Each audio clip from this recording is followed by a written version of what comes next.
testing.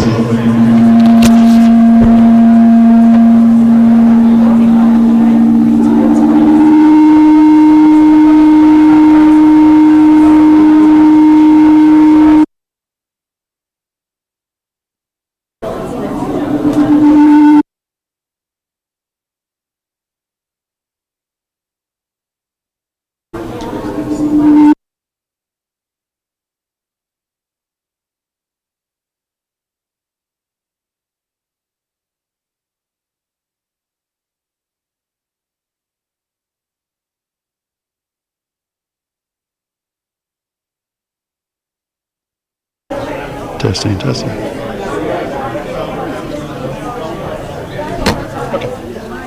You should be able to talk.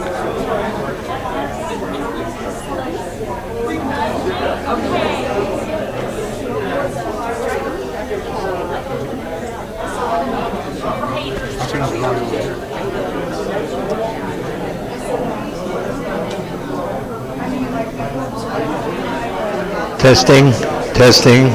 Up, up, up, up, up. Hello, everybody. Hello, everybody. We're starting now.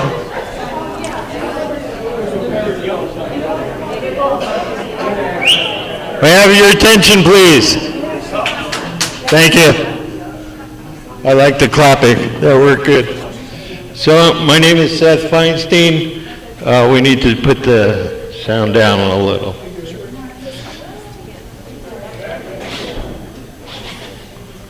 I'm the Colorado MUFON State Director. I'm also the Northwest Regional Director for MUFON. I also am the CMS Case Management System Team Lead Coordinators. We review every case that gets submitted to MUFON for investigation. We review it and then it goes out for investigation. MUFON is the only organization in the entire world that investigates every witness report that comes in. I would first like to share with you a few, can we get rid of the feedback a little? Okay, I'll go without the microphone. I have notes. So, you know the Department of War? Yes. Yeah, they just yesterday had their third dump of UFO evidence. They had the first one was done on May 8th. The second one was done on May 22nd. MUFON has created a team of 10 people, 10 investigators, to review all of the cases that are being put out there. Thank you. So, myself, You don't need a mic check, do you? Well, when I start. Review the cases. So, when the first stuff was done, we all had curiosity and we didn't have a team together to review them and put out our thoughts on the cases.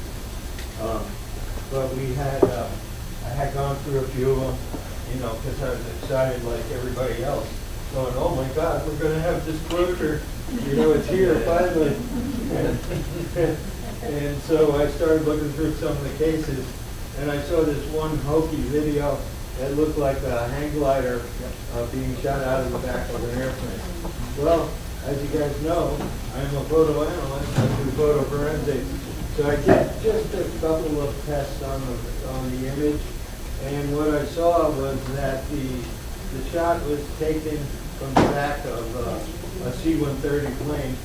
The gate was open, the back gate was open, it was in the sky, and there was an overhang of the door in the image, and then it had the sky with what looked like might be a hang glider, or it was a boomerang aircraft that would not be one of ours.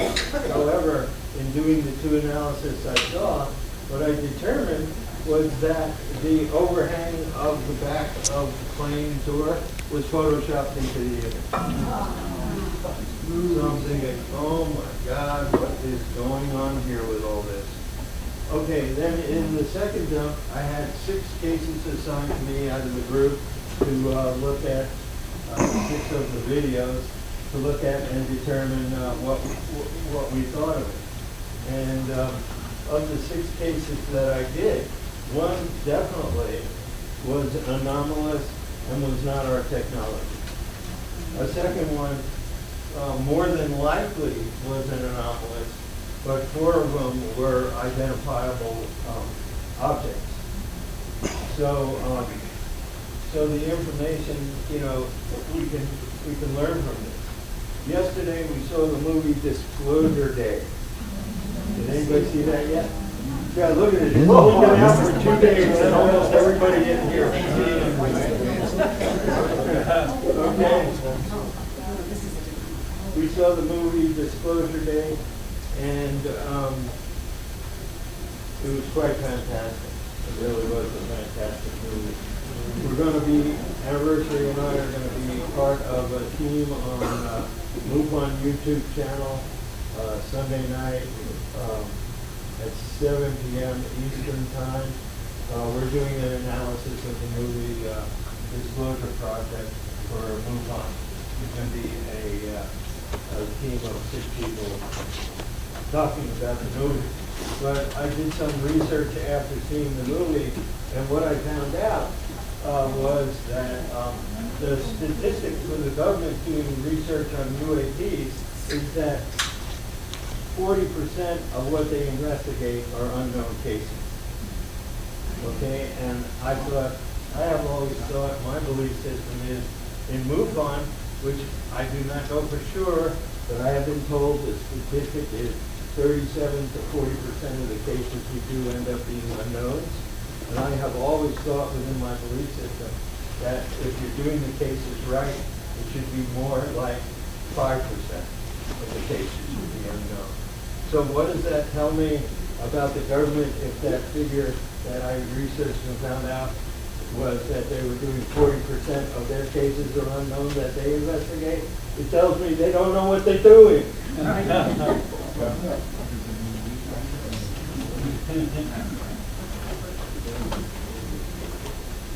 Oh, I don't have a mic, so I got to stand up.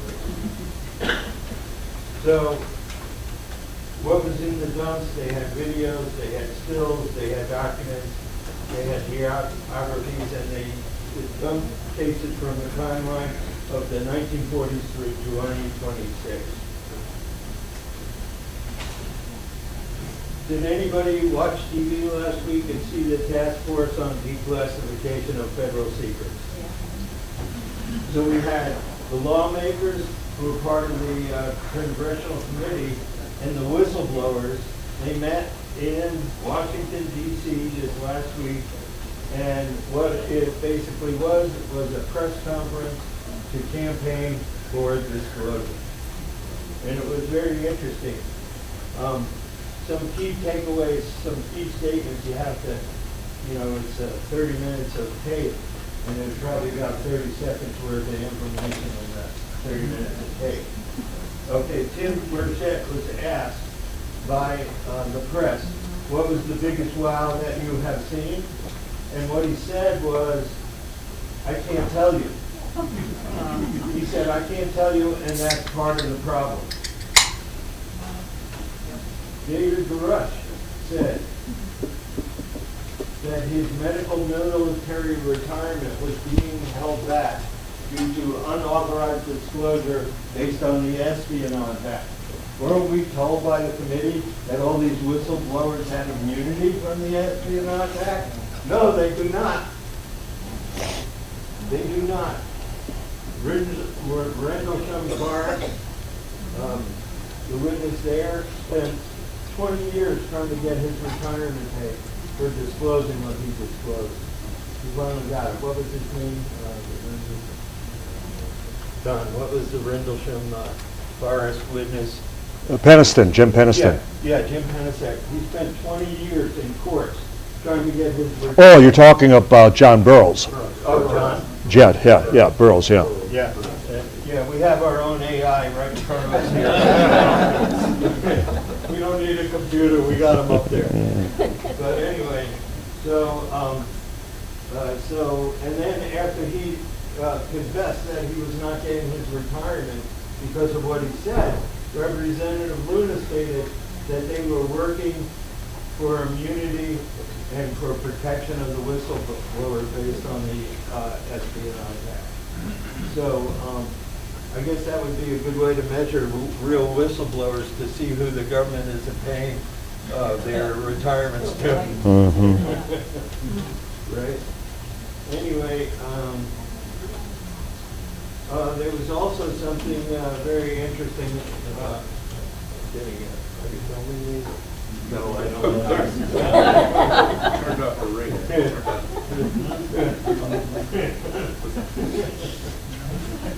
Anyway, this is Simeon Hine, a local scientist.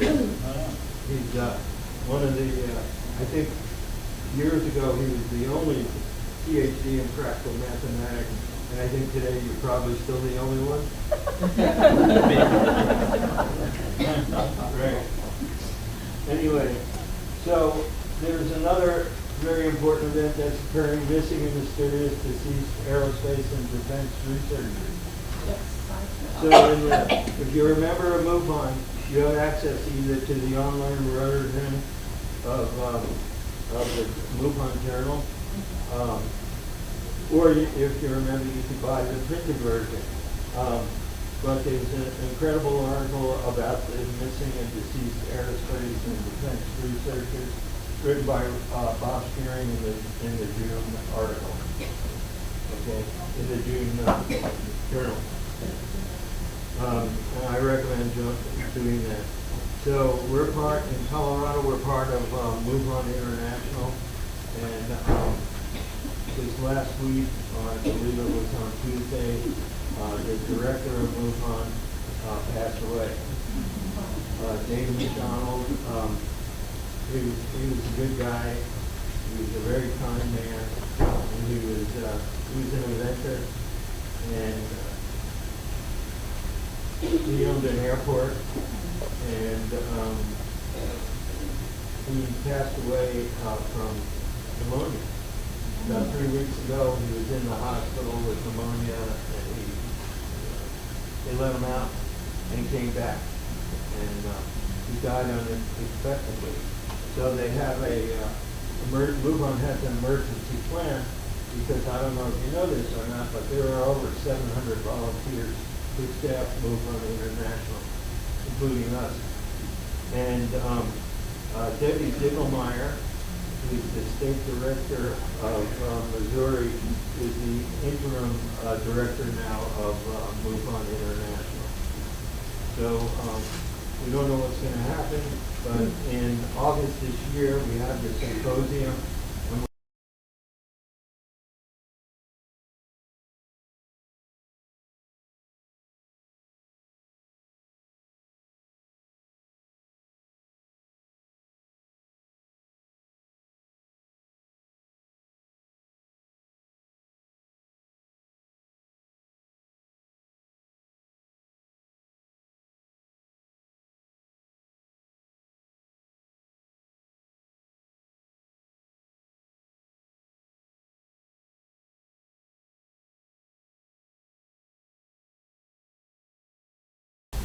So what we do is we have Tina's going to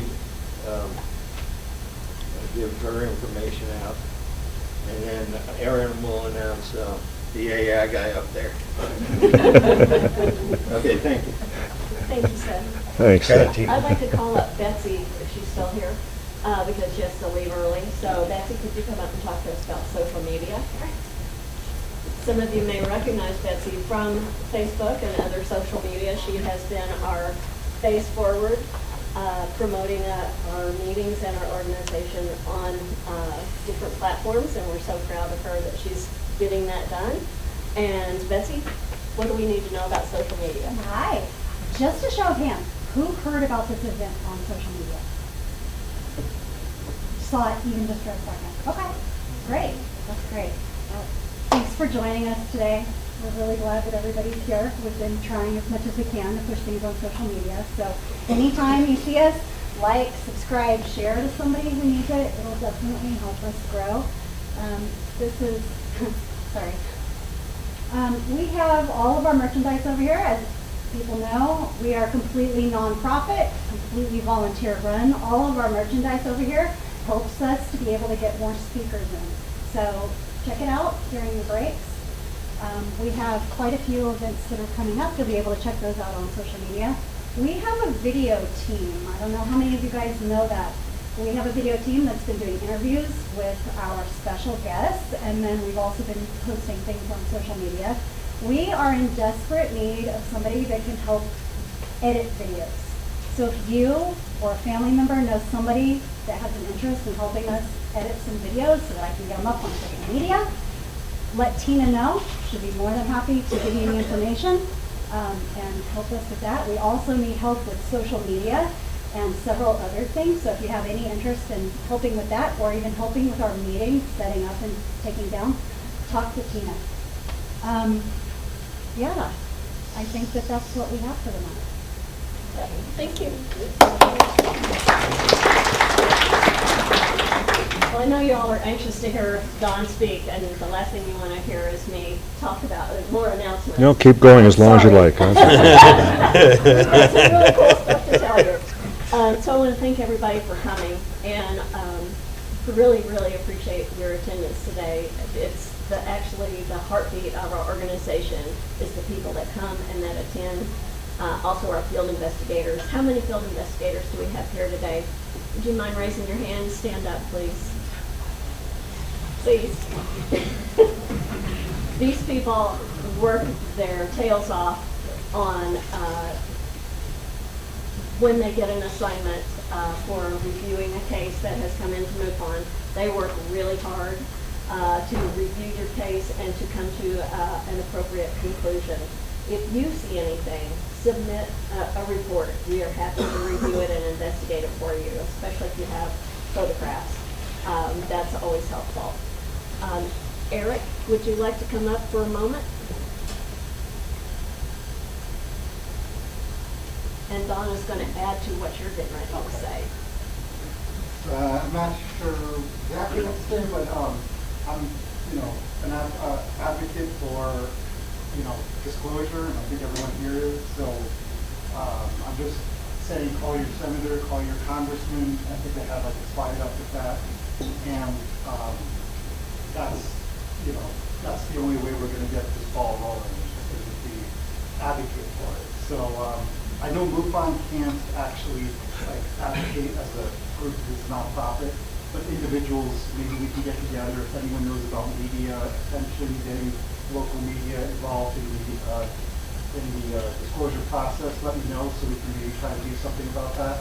I don't know as much about that, but we just need to get involved politically to get that going. So I think hopefully we can maybe start something with that. And if you want to do that, get in contact with me or Tina, and we can try to do something. That's all. You can grab one of us. Thank you. You can grab one of us during the break, which we're going to have midway through, and we'll have coffee and snacks and sodas and water in the kitchen for you when we break. So a couple of really fast. You can see everything on the whiteboard here. If you want to take a picture of that, that's really going to tell you everything that I'm getting ready to tell you, and you can take that with you. We have a coffee meetup in Denver in June, and that's going to be June 21st. 4500 Broadway at Prodigy Coffee, 1 o'clock in the afternoon. Very informal, just for fun, to get together and talk about UFOs and other strangeness. So please join us. If you live in the Denver area and you're willing to do that, we would love to have you. Also, another coffee meetup is in Colorado Springs, and we gather there on the 4th Saturday of the month. Seth runs that particular coffee meetup.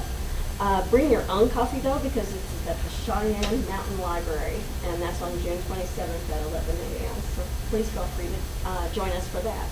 Also, we have a couple of things to also mention. There's a Society for Scientific Exploration that's having their annual meeting on June 17th. That's a conference that's happening in Westminster, and they have agreed to allow our Colorado members of MUFON to have their registration price for their member, so it would be a discount for you if you're interested. It starts on the 7th. Starts on the 17th. Are you going to be there, Simeon? Cool. Another item that you might like to know about is Oh, that. talk there's louder. a little louder. And move Oh, up I'm because they sorry. can't hear you in the back. Thank you. I couldn't hear it. Okay. Who here has heard of the Schmitt conference? Yeah. Well, this year we get a 50% discount as Colorado MUFON members. So please look at the Schmitt conference. The website address is right up here on the board. Check it out. It is a good time. We have speakers here. Katie and your name is Tony. Sorry, blindness. We have speakers here. 7th anniversary will be down there talking about UFOs. A lot of us went last year. It was a blast. It was a very good conference. So if you can, please check that out. if you're interested. Tina, so there's a newly created Snippy coupon for locals for 50% off. And I'm going to get the phone number of who to call to get the 50% off from Tony. We talked about it earlier, and then I'll email it to them. Okay, cool. And that's all the announcements I have for right now, so let's bring Aaron up. There you are, right in front of me. Thank you. Hi, I'm Erin Murphy. I'm the speaker Thank you, coordinator. Oh, I just want to Anytime. kindly ask everybody to turn your cell phones onto silent so that we don't interrupt our esteemed guest from all the way from Milwaukee. No, Beautiful. outside presentation. Milwaukee, And yeah. also, if you don't mind holding all your questions to the end. We have a lot of people here. If we want to get through it, we will have a question and answer session. And I do just want to mention some of the guests that we're going to have coming up here in the next couple months. Next month is the picnic, so we won't have a meeting next month. It's the 4th of July picnic. And then in August 8th, we'll have James Keenan, who has done work on Blind Frog Ranch, and he'll be talking about high strangeness. He's an archaeologist. You may know him from TV. He's also a Phenomenon. He was at Contact in the Desert a couple weeks ago. And then September, we were going to have esteemed Tony Indiola, but he and Katie are on the Phenomenon, so TBD. And then October 10th, we have Jim Segala. He's also a researcher at Skinwalker Ranch and Blind Frog Ranch. And he's also known extensively for a lot of UAP work. That should be very interesting. And then Peter Robbins in November. And if you don't know what his talk will be, but he's going to be really super interesting. Also, that's super informative, super interesting, but if you, Peter, he's a very well-known UFO researcher. He did a lot of work with the Rendlesham Forest case and other alien abductions and stuff like that. Anyway, so now we have Don Schmitt. I'm sure you're all very excited to see his talk and his new research about Roswell. He is a 7-time best-selling investigative author, international lecturer, and leading researcher of the Roswell Incident, formerly director of special investigations for the Center of UFO Studies, CUFOS. He currently serves as lead investigator for the International UFO Museum and Research Center in Roswell, New Mexico. Schmitt has authored 17 books, including the best-selling Witness to Roswell and UFO Crash at Roswell, which inspired the Golden Globe-nominated film Roswell. He has appeared on numerous national television programs, lectures worldwide, and serves as North American representative for the International Coalition for Extraterrestrial Research, ISO. And there's still, he has 4 books up here still for sale. Right? Right, Okay. as the other ones didn't arrive, so. Yeah, he ships. We'll other talk books. about that. We'll They got- arrange they them, got lots of yeah. transfers, Yeah. So we're gonna have more books for you guys. We're also recording Yes. for a Anyway, YouTube without broadcast. further too. ado, Yeah. Okay, thank you. Don Schmitt.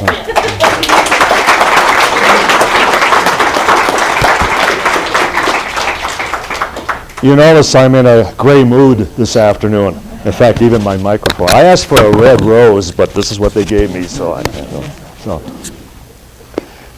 When Seth was talking earlier about, that even the government, that their inability to explain away the vast majority of sightings, I hearkened back to even Project Blue Book, which was the most famous of the 3 official investigations. And they were only at 87%. 13 remain unexplained. And then the Condon Committee, they were unable to explain 25% of the cases they investigated. And yet they still swept it all under the carpet. Just imagine, you can't solve 25% of the murders, but you claim cases. So, and you are right, like QFOS, we try to always stay at 5%. You know, that's our goal, that we explain 95% of the cases that are investigated. And Roswell was not one of them. I cannot emphasize enough that I was a total skeptic on this. We were so confident we would make a single weekend jaunt down to the land of enchantment and prove that this was nothing more than a balloon device, as the government still maintains after all these years. And here we are all these years later. Our museum is approaching its 6 millionth visitor. As Aaron had mentioned, I've had now 7 best-selling books on the case. I've led now 5 archaeological digs to the crash site, because we're still looking for physical evidence. And yes, we have proven a number of things, including that something did, strike the earth at that specific location. The first book, as Aaron mentioned, was made into the Golden Globe nominated movie Roswell, starring Kyle MacLachlan, Martin Sheen, Dwight Yoakam. You'll never guess where my partner at that time, Kevin Randall, and I were the night of the Golden Globe Awards. Now, we were invited. I mean, all of Hollywood is there. We're sitting in the lobby of the Ramada Inn at the airport in Albuquerque, watching the ceremonies, looking at one another going, this is the stupidest thing we have ever done in our lives. Because we were on the case. We were there on a research trip. We felt it was more important because, as we often said, we were racing with the Undertaker. It was the World War II generation that was, quickly eluding us, and we had to get to every last possible witness as we could. So, we'll never have that opportunity again, most likely, but nonetheless, it clearly demonstrated our commitment, our devotion, that it was more important that we were still on the battlefield, so to speak, doing what we demonstrate we do best. And yet, isn't it ironic that we now hear about whistleblowers in Washington? That all of a sudden Washington is interested. The UAPs, they even come up with a new term. UAPs, they got to be cute. The Navy had to come up. Well, first of all, the different branches of the military compete with one another anyway. And so as a result, the Navy, not to be outdone, they come up with UAP. Okay. I'll still call them UFOs. And even if I really want to be precise, I'll still call them flying saucers. Because that's what started all of this, we would agree. Flying saucers, flying discs. But what most of the people in the media have no idea, and sadly, all the new young people coming into the field and not doing their homework, not studying the history of the phenomena, they have no idea, is that we have been doing this now for many years. That even going back to the old, and somebody mentioned about swamp gas earlier. How many of you even know where that term came from? Okay. And Dr. Hynek, who was my scientific director, who I worked with personally for the last 8 years of his life, I was one of his boys, as he would call us. And in fact, his son Paul said to me last time I saw him, which was right here in Denver, Don, I hope you know just how much my dad loved you. And that's from the foremost authority on the subject in the world. And he will go down forever as the foremost authority. And yet, he got labeled with that very explanation, swamp gas, because of the Dexter Ann Arbor sightings in Michigan in 1966. And it only applied to one witness who happened to be a farmer who had a marsh over his farmland. And it had nothing to do with the university sightings, had nothing to do with the policemen who were involved, nothing. But he forever got labeled with swamp gas. So again, history and getting our facts correct. And then congressional hearings were called because of Congressman Gerald Ford of Michigan, that this was outlandish, this was unbearable. They have to stop lying to us. When are they finally going to be, honest about what's really going on here? And so they had the beginnings, they had the opening ceremonies for congressional hearings in 1966. And guess who would introduce Dr. J. Allen Hynek on the House of Representatives in glowing terms, but his congressional representative at that time from Illinois. And how many of you know who that was? It was Donald Rumsfeld.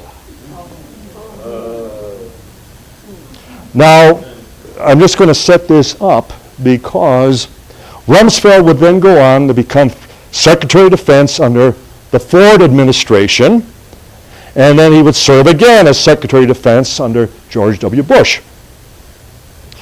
Hynek is in Washington, while Rumsfeld is Secretary of Defense under Gerald Ford. Now remember, I said how he was introduced in glowing terms. And Hynek meets with him in his office in Washington.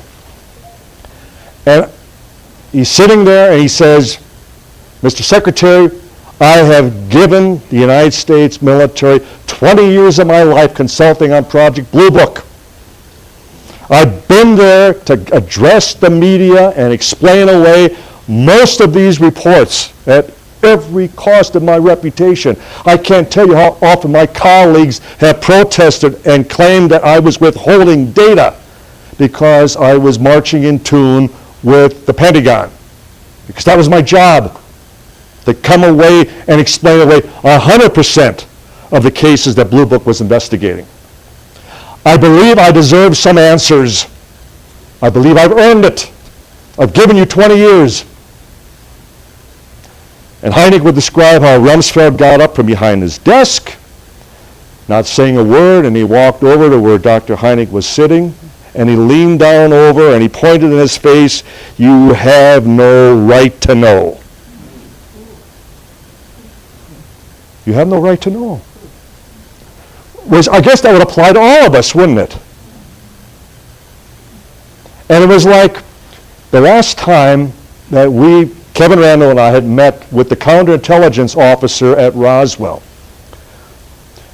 He was then a Lieutenant Colonel Sheridan Cabot. Plain clothes. He took his orders directly from Washington, but yet he was stationed at Roswell. And we're leaving his home in Sequim, Washington. And his wife says to us, his wife Mary says, "Tell the boys about the colonel from the Pentagon who was just here to interview you." That was Colonel Richard Weaver, who would have the Project Mogul Pentagon press conference in September of 1994. And he gives her this look like, "Shut up, woman." And then he whirls and he says to us, "And I told him exactly as I'm telling you. I wasn't involved." Well, he perjured himself in that testimony before Colonel Weaver, because throughout the entire interview, he claims that it was nothing more than a balloon, and that he tried to convince Major Marcel and the base commander, Colonel Blanchard, that's all it was, and they still went against his advice, and they put out the press release claiming they had captured a flying saucer. And so I then thanked Colonel Cabot for his patriotism and how well he could keep his security oath after all those years. I said, "You're a true patriot, Colonel." And he's thanking me, and then I turned and I whirled and I looked him in the face and I went, "But Colonel, what gives you the right withholding it from my generation? All of us who weren't even born back then, you people have decided for all time that you have no right to know." And I never thought of it that way before. But I'm still not going to tell you. And that's their whole attitude. How many of them have taken it to their graves? How many of them have decided for all time their spouses have no right to know? Their children have no right to know. What could possibly be so important, so big, that a handful of people have decided for all time that we have no right to know? And that's why I am so pessimistic. Because, first of all, when we worked with the late Congressman Stephen Schiff of New Mexico, representing many of his constituents who were involved back in 1947. And we would meet with him in Washington, and we would meet with him in his office in Albuquerque, and we would present him with all the information necessary to call for congressional hearings on Roswell. You think he could enlist a single ally in Washington who would stand with him? Not a one. Not a one. And then when he took it on as a lone maverick, and not only did he run into brick walls at the Pentagon, but also at the White House. I remember when he sent 3 separate letters to the then Secretary of Defense, Les Aspin, asking for just an inquiry into Roswell. And he was denied 3 times. And so, as we pushed more and more, as far as on our own front, all at once the Pentagon decides to have a press conference, which I mentioned, September of 1994, and Colonel Richard Weaver trots out a new theory. They apologized that the original balloon story about Roswell, the pictures of the balloon, were a lie. His word, lie. It was a lie. And the new theory that it was a Russian spy balloon, Project Mogul. Same materials that a 5-year-old child would recognize. Neoprene rubber, radar kites of foil, wooden sticks, string, and tape.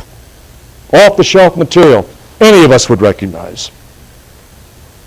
And he presents this as their new theory.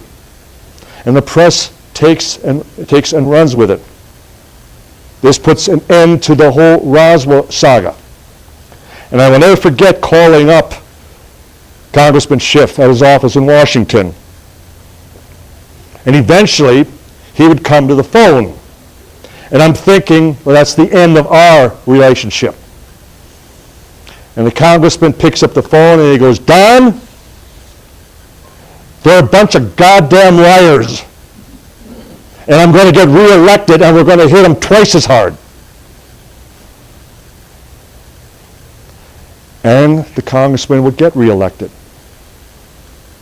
And within months after his reelection, he develops a rash behind his ear, and then it's quickly diagnosed as cancer, which within weeks comes around the front of his throat. I would meet with him one last time in Albuquerque. He was only given so much time, and he would say, Don, finish it. And damn right we're going to finish it. And it's not going to be with the people in Washington now. We're going to be going through that. Why these people can't be trusted. Because they're setting us up again for a big fall. And for this simple reason. Many of you raised your hands about having seen Disclosure Day. We had the premiere in Chicago, Monday night. We were all there. And personally, to me, I see it as a soft disclosure. It kind of paves the way. It sets the theme of how this could eventually develop. But the movie shows that it's not the government that's going to do it. We have to beat them at their own game because they're never going to do it. There's too much culpability, too much guilt, too many times that they have taken matters into their own hands and they have hurt people.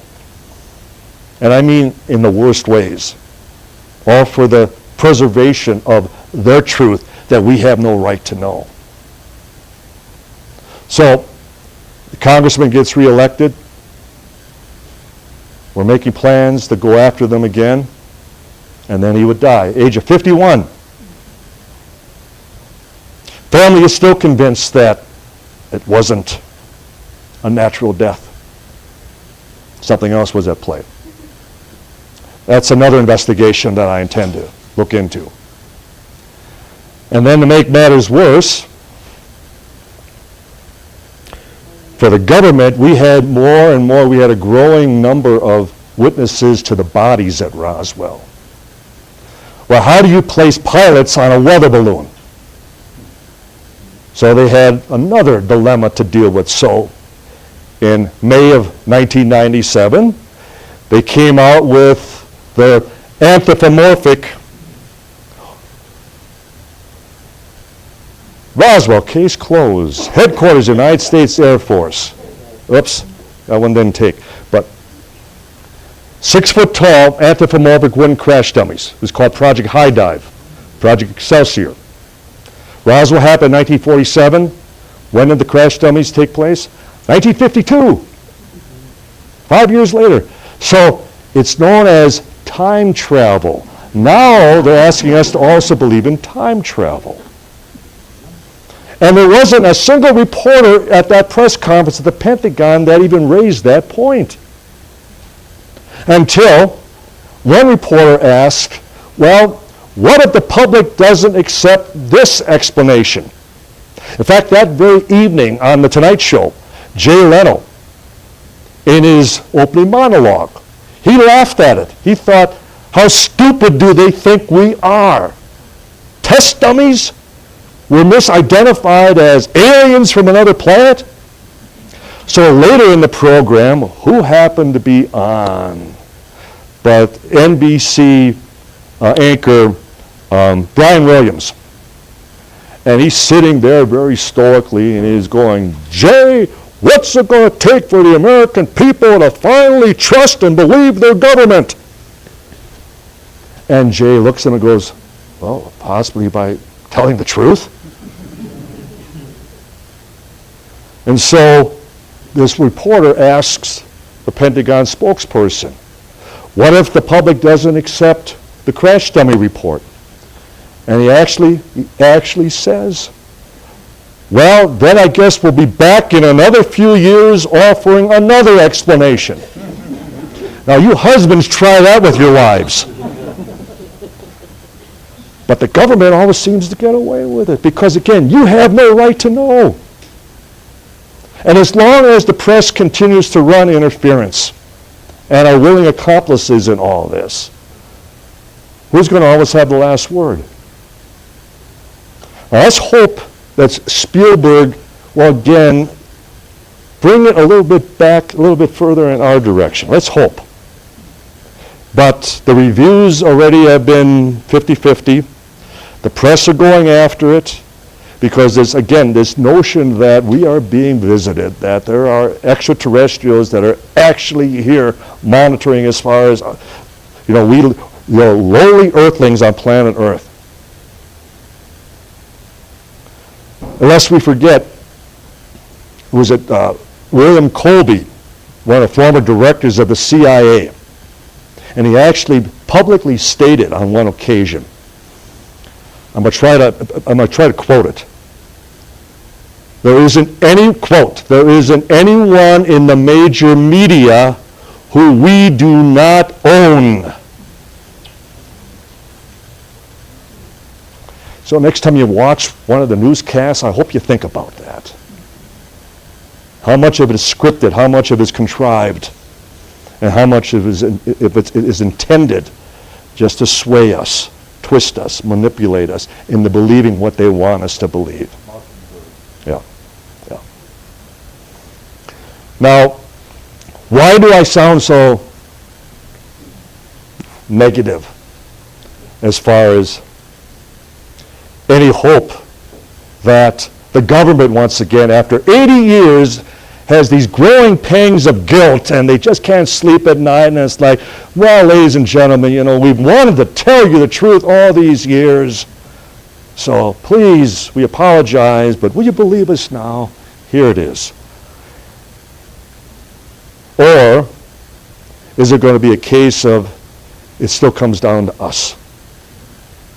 It still comes down to a movie. It still comes down to a documentary that is going to, open eyes, and that there's going to be this mass swelling of public concern and outrage that if you're lying to us about this, you must be lying to us about everything else. Because this is the biggest story of the millennium. Everything else would pale in comparison. And if they get away with that, everything else would just be small change to them. Now, last discussion, and I've met with and I've talked with Congressman Burchett. I've met with his brother, Charles, and then Grothman and Luna, and I keep reminding them, why do you keep asking for files? Why do you keep asking for pictures, documents, videos? I would say, you got 24 hours, I want a piece of the wreckage on my desk. I want the real article. Something that would then demonstrate overnight what we're dealing with. Why don't they go that far? Ask yourselves that. Why don't they ask for the actual physical evidence? Why are they always softballing it? Well, Burchett would say to me, well, because we don't want to get them angry. We want to keep them cooperating with us. So we're doing it incrementally. We're trying to get them to slowly crack the door, and then, little by little, drop by drop, we'll finally acquire something. Again, do you know who you're dealing with? These people play hardball. These people know the game because they wrote the rules. And the thought that we're going to shake their hand and think that they're going to play fair, they haven't in 80 years. They haven't in 250 years. So why do we expect anything different today? And the other point being, as I mentioned earlier, we were always under the pressure of racing with the undertaker. The World War II generation is just about gone.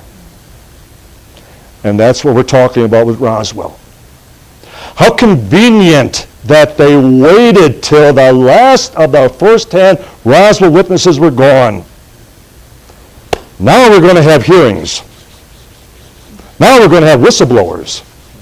Now we're going to have testimony that's going to open this up like never before. When we were working with Congressman Schiff, we were proposing 150 first-hand witnesses.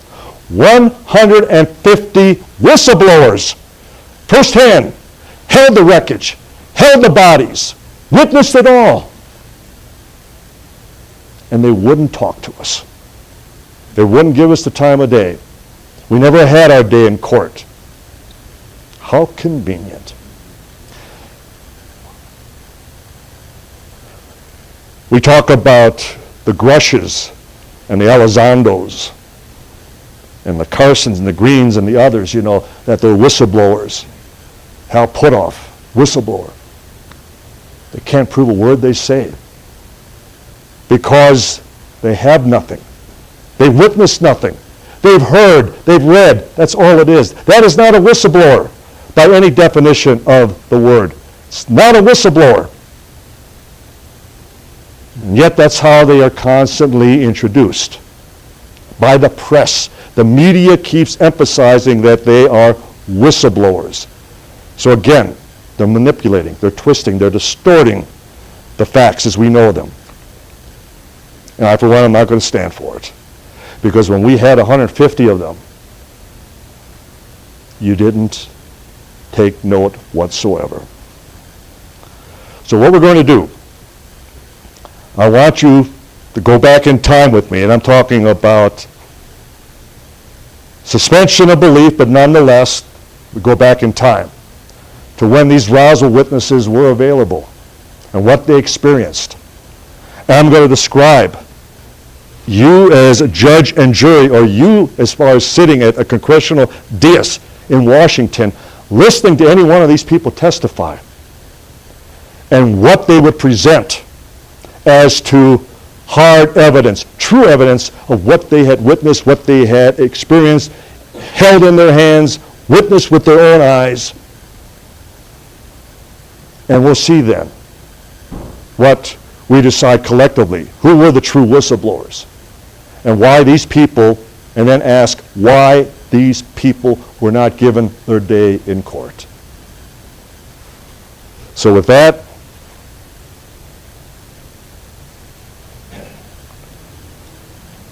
the one who started it all, W. Mac Brazel, the rancher. Now, you're foreman on a ranch in Lincoln County, New Mexico. Severe lightning storm, late evening of July 2nd, 1947. Next morning, you're out with a neighbor boy, Timothy D. Proctor, 7 years old, but what you typically check after, especially lightning storms in the high desert, which strike the ground, you check for downed livestock. But what do they come upon about 10 miles away on a 75,000-acre ranch but this huge debris field, wreckage that not only covers an area of almost a mile long, but it's something you've never seen before, nothing you've ever held in your hands of this nature before. And other ranchers, hired hands, even a state police officer by the name of Robert Scroggins, no one is able to identify this wreckage. And that's Sunday, July 6th, after you completed your chores for the week. You don't report it to the military, and when I say military, I'm talking specifically the Roswell Army Airfield, headquarters of the 509 Bomb Wing, the first atomic bomb squadron in the world. They were the elite within the military at that time, where they had selected the best officers, pilots, crews, doctors, nurses. If you swept a broom on that base back in 1947, it was because you were the best sweeper in the entire U.S. military. You all had a top security clearance for the atomic bomb. But he doesn't report it to them. He goes to the courthouse. And it's the sheriff, George Wilcox, who, also handling the material, has no idea what this represents. Now we're going to go back to Brazel for a second. Now just imagine this gets reported then to the military, and the military goes to investigate. You lead them out to the scene of the crime, so to speak. And the next day when they're gathering up the wreckage, loading up 2 vehicles, one radio station in Roswell, KGFL, who has learned about the crash, they send a number of reporters out to nab you, grab you, bring you back to Roswell to get the exclusive. They do a wire recording that evening, which would be late evening July 7th. They take you to the radio station the next morning because they've kept you in the home of the radio station owner, Walt Whitmore. You step away for a cup of coffee at a local diner, which we've identified. And then as you are heading to the radio station, who comes roaring up in a Jeep and a staff car? But personnel from the base. And you get grabbed. Now, for those of you with military backgrounds, what authority does the military have over civilians?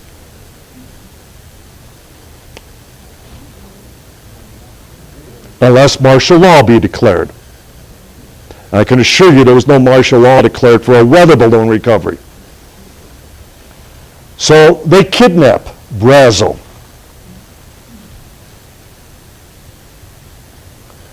They take him out to the base. They keep him at what they call the guest house. It's near the front gate, but it's also fenced off. He's deprived of food and water. He's kept up all hours of the night where they ask him the same questions over and over again. He's kept there for 5 days. And later he would talk about they treated him like he was a prisoner. And he kept talking about the indignity because he was subjected to a full body cavity search by the military. Now you think they were looking for pieces of a weather balloon?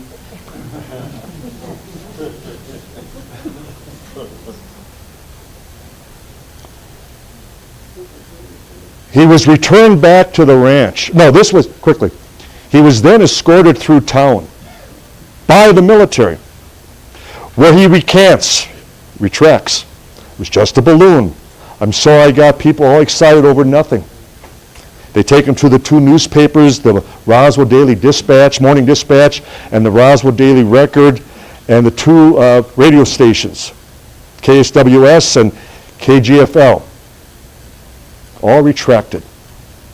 And Frank Joyce from one of the radio, we'll be getting into him later, sees officers waiting outside the lobby of the radio station.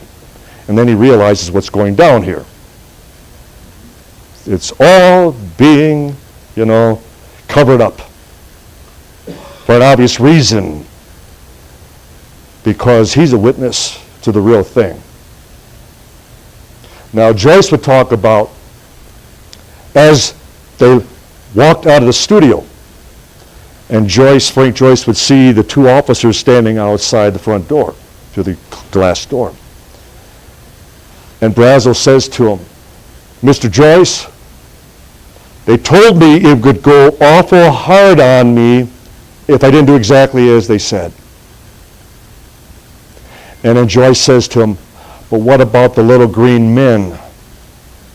And Brazel turns back and he goes, but they weren't green. According to hired hands, other ranchers, Brazel was never the same after that. He wasn't talkative at all. In fact, if you would bring this up, he'd walk away. A state police officer described how he went into a small restaurant in Brazel, had a full plate had just been put in front of him. And all he did was introduce himself and brought up 1947. And Brazel angrily pushed the whole plate across the table and stormed out. And that's how it was. So in other words, they destroyed him in that regard. They humiliated him, and then they forced him to tell a lie. They forced him to become a person who couldn't identify a weather balloon and tried to capitalize on it, tried to make money off of it, tried to get a new pickup truck out of it. And none of that was true. Because in talking to everyone around him, this was hardly the response that you would expect the military in treating a civilian or something as mundane as a balloon. So again, imagine a Mac Brazel testifying today and describing all this, and especially looking into the eyes of any of the Congress people. How would you like to be handled, and how would you like someone else's hands and fingers going in you the way they did to me? And then tell me it was just for a balloon. I mentioned Sheriff Wilcox. He was the one who was originally reported to.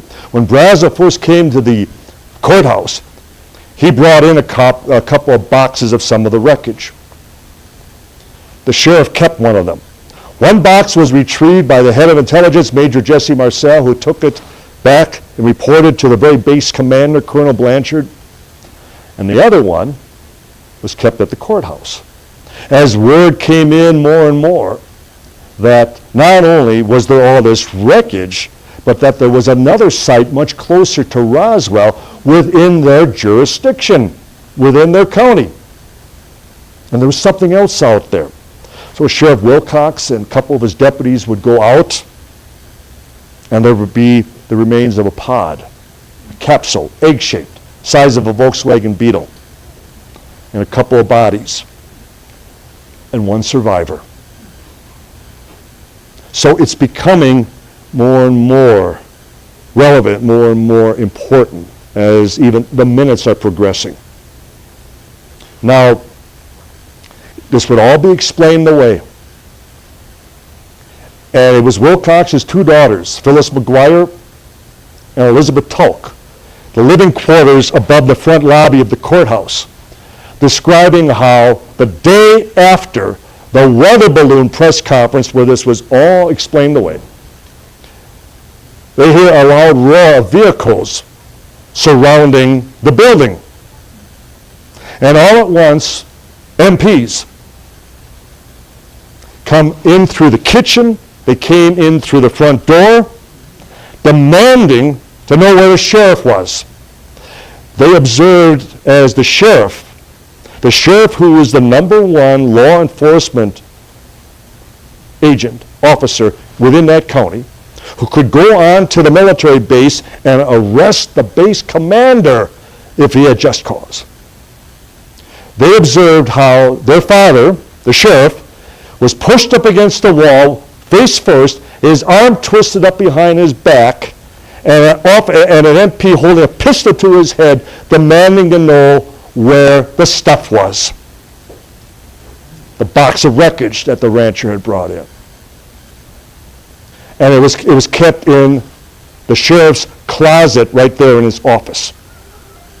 And so they would retrieve it, and they would warn the sheriff that he was never to say another word about it. It was a done deal. It was over. The next day, sheriff gets a call. And this is from his granddaughter, because it was the grandmother, the sheriff's wife's, who was Inez Wilcox. She described that, I'm supposed to come out to the base. And he had one of his deputies come along as a witness. And his wife described that when he came back, his tie was twisted off to one side, his jacket, his pants were all disheveled. He looked like he had been beat up. That's from his wife. So again, it appears as though he was manhandled out at the base. First in his own office, and now out at the base. Now, he did not run for re-election. In fact, according to his wife Inez, as well as his daughter Phyllis, the incident destroyed him. That was the word they used. Destroyed. Now, where did Sheriff Wilcox spend the rest of his days?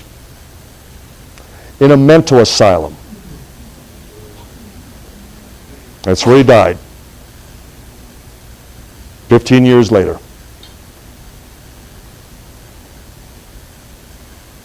Again, we could read whatever we would like into that. But just imagine, I'm the sheriff and I would get treated like that in my own country, in my own office, in my own town. And I had to walk away from it and act like nothing happened. And then to know the truth about what it all involved, and still then be an honorable man who feels like I could protect my family if I needed to, and yet I failed them as well. So he snapped. And back then, if you do your homework, what were mental asylums? It was worse than prison. I mean, you were subjected to everything from electric shock to lobotomies to total isolation. I mean, it was hell. And in fact,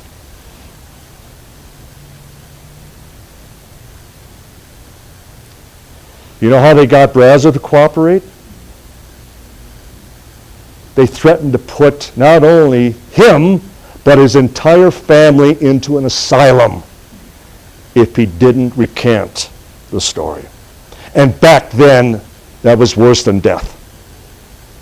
Please, again, do your homework, do your research. An asylum was, no. And yet they were licensed. They were permitted. I mean, that's what the government did. But that's what they did when they needed people to be silenced.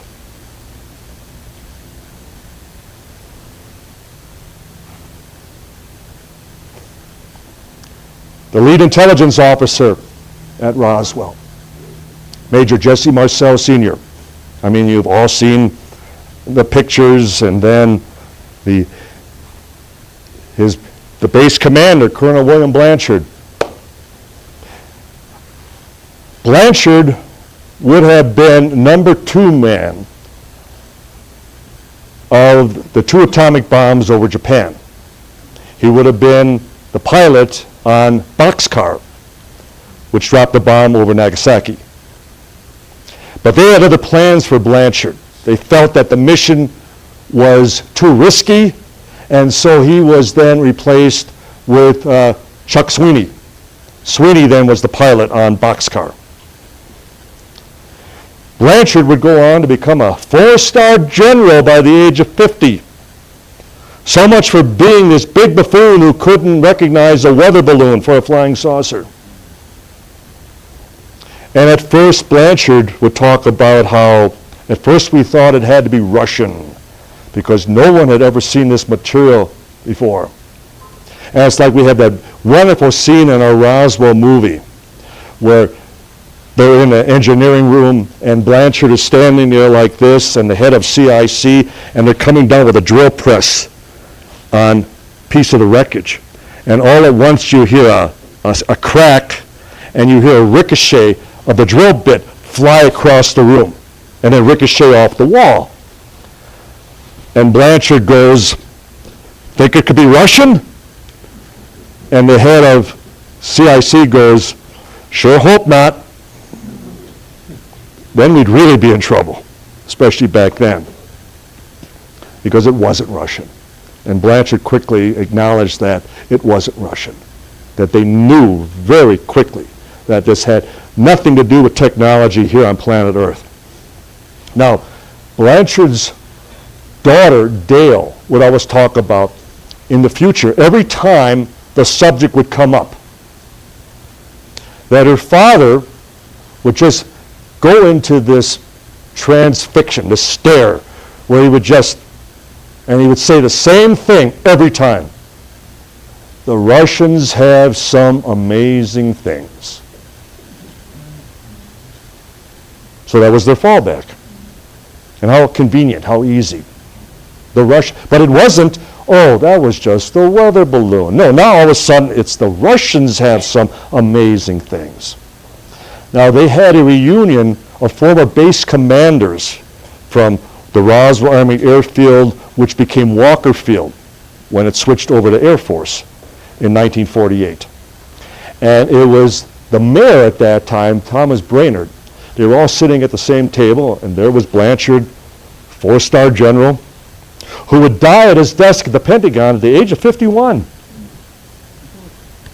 Massive heart attack.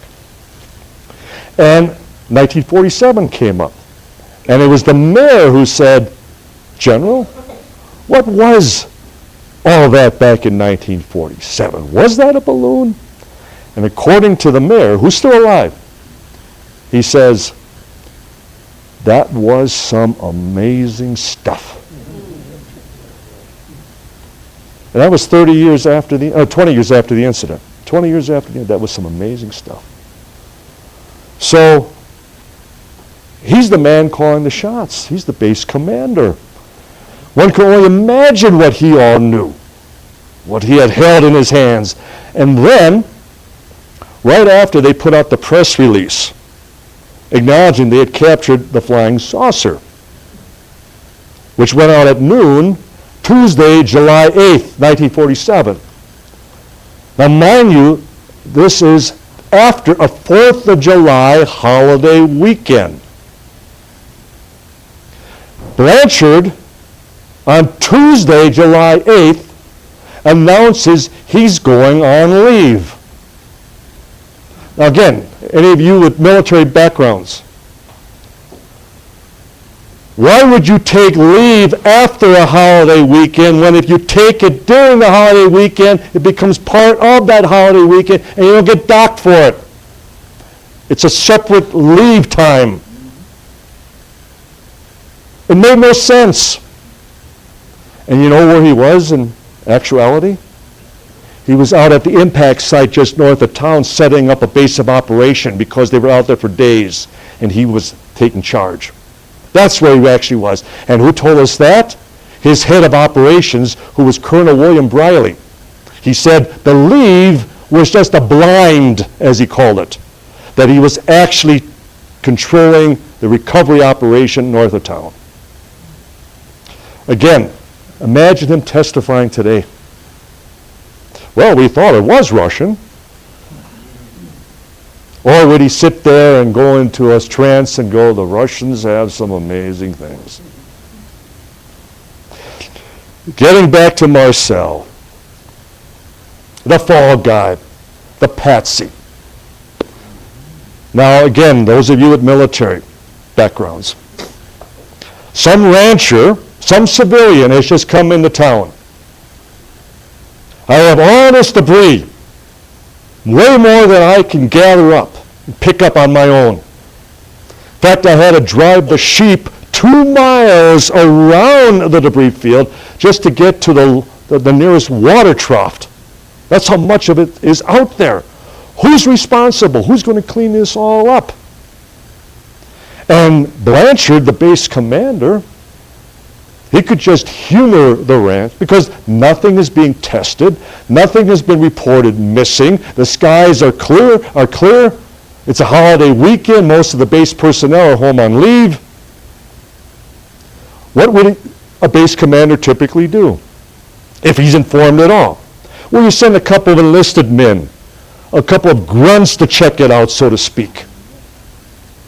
Just check it out. But who does he send out? Major Marcel, the head of intelligence, and Captain Sheridan Cabot, the head of counterintelligence. In the event it is something foreign, because that would be his specialty. So again, the ante keeps going up. Again, a matter of historic fact that it was Marcel and Cabot who were sent out. They arrive after dusk. It's too late. They spend the night 3 miles from the debris field at the Hines house. It's a one-room shack to the north. The livestock shed is there. It's where the largest piece of debris had been dragged by pickup truck, by Brazel, the late evening of July 3rd. It's even mentioned in the press release about the disc being stored in the livestock shed. And then the next day, the 2 officers would load up 2 separate vehicles, Marcel's 42 Buick convertible and a Jeep carryall with a box on the back. Now, Cabot is sent ahead later that day because Marcel has other plans. Marcel lived off the base at that time. He was going to make a preliminary stop at home before taking his carload of wreckage to the base. And at 2 o'clock in the morning, he rouses his wife, Viad, and Jesse Marcel Jr. to come into the kitchen. And there on the kitchen floor and on the kitchen table is all this wreckage scattered. When we had Dr./Colonel Jesse Marcel Jr. hypnotically regressed by Dr. John Watkins, Professor Emeritus from the University of Montana at Missoula. He was the doctor who got the Hillside Strangler to confess under hypnosis. And he took Dr. Marcel back to that kitchen incident with all the wreckage. He relived it firsthand. He's describing things as they're being said back and forth and how his father kept repeating over and over again, flying saucer, pieces of a flying saucer, crash of a flying saucer. Not a rocket, not a plane, and certainly not a weather balloon. Flying saucer. It's all then gathered up. Junior helps him load it back into the car.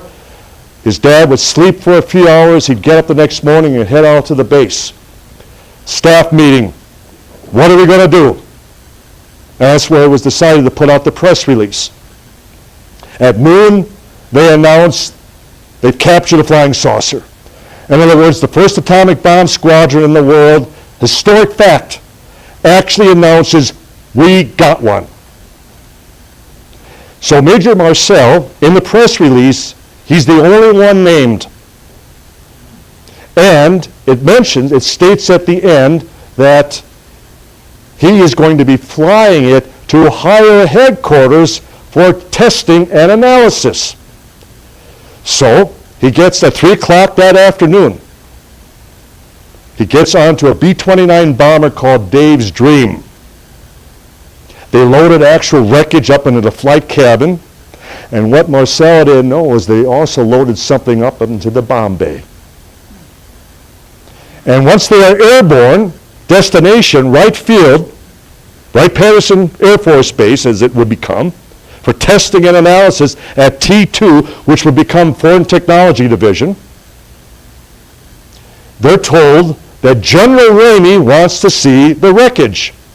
So they reroute and they head towards Fort Worth, Carswell Army Airfield, where Ramey, the head of 8th Air Force, who is the boss of Colonel Blanchard, and they arrive in Fort Worth.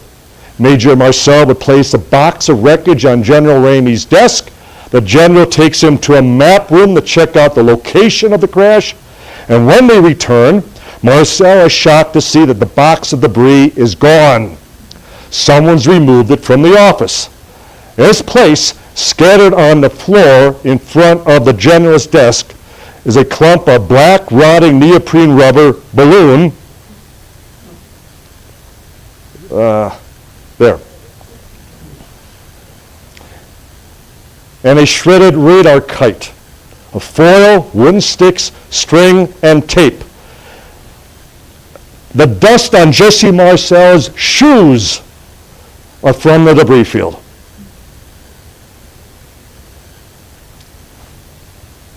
I mean, does anyone think those are pieces of a flying saucer? The media does. Ross Coulthart does. You know who he is. He came to my lecture in Sydney. That's what got him started on all this. And every time he does a piece on Roswell, he shows these pictures and says it's the wreckage from Roswell. So it's like, whose side are you on? And so Marcel is then ordered to pose for 2 pictures, this one and another one. There's a hallway of reporters waiting to see all the wreckage of the saucer just arrived. But Ramey only allows 1 reporter into the room, and that was James B. Johnson of the Fort Worth Star-Telegram newspaper. Johnson takes the 2 pictures. Ramey immediately cancels the resumption of the flight. There's no need to have what clearly is nothing more than a weather balloon. Thank God I'm here to identify what all those buffoons over in Roswell in charge of the atomic bomb couldn't even recognize, but I'm here to tell you it's nothing more than a balloon with a radar kite. And now again, I want to ask those of you with military backgrounds, why would Marcel then first be sworn to secrecy? Why would Marcel, after the weather balloon explanation, be told by General Ramey, you are not to say another word about this incident, you are not to tell the truth about this incident, you are not even to discuss this with your wife back in Roswell? Again, after the balloon press conference. And then they keep him overnight. He's not allowed to fly back to Roswell till the next evening on another B-29 bomber called the Straight Flush. How do we know that? We have a copy of the manifest, and he's named. History. You put it all together, and in a courtroom, or in this case, Marcel testifying in Washington, I was the fall guy. I was the patsy. I was the one who was forced to pose. I was ordered to pose with the phony story. The story that the public still is led to believe is the accurate story, the true story. It's still just a balloon. And then why was I sworn to secrecy over a balloon? And then when he's allowed to fly back to Roswell, and he's assured, just be a good soldier, Marcel. The truth will all come out someday. You'll be vindicated. You'll be exonerated. The truth will all come out. He waits 5 years, 10, 15. Just be a good soldier, Marcel. 20. 25 years after the incident, he's starting to have a little doubt. And 30 years after the incident, he's diagnosed with terminal emphysema. And he realizes they're never coming out with the truth. Just like today. They're never coming out with the truth. So he does. He goes public. His words before he died, quote, being familiar with all materials, both foreign and domestic, this was nothing made on this earth, end quote. You don't get any more direct, any more profound than that. Again, you're all sitting there as Congress people, and I say it wasn't made on this earth. Who can say that now? Any of these so-called whistleblowers? But Marcel could, because he held it in his hands. It wasn't made on this earth. Again, just imagine if this would have all started 20 years ago, 30 years ago as we tried, and those people were all alive, and they could have testified. I'm going to jump around a little bit. This is Captain O.W. Pappy Henderson. He was a member of the Green Hornets, 1st Air Transport Unit. He flew a C-54. And he was the pilot on the first body flight that went directly to right field. He not only witnessed the bodies at the hangar P3, which is now Building 84, it's a B-29 hangar, but also some of the wreckage that was loaded into as far as the cabin. Before he died, he confessed to his wife Sappho and his daughter Kathleen about this and how he had seen the bodies, that 2 of them were loaded into the cabin of the plane. Destination, right field. And that he would then later talk about this at some of the reunions. And we talked to, because we would stake out, we'd learn of reunions, and we'd go to the hotels. Now granted, we couldn't intrude, even announce that we were there, but we would always post things in the lobby that if anyone is interested or would like to talk about 1947 and the so-called Roswell Incident, we're in room such and such.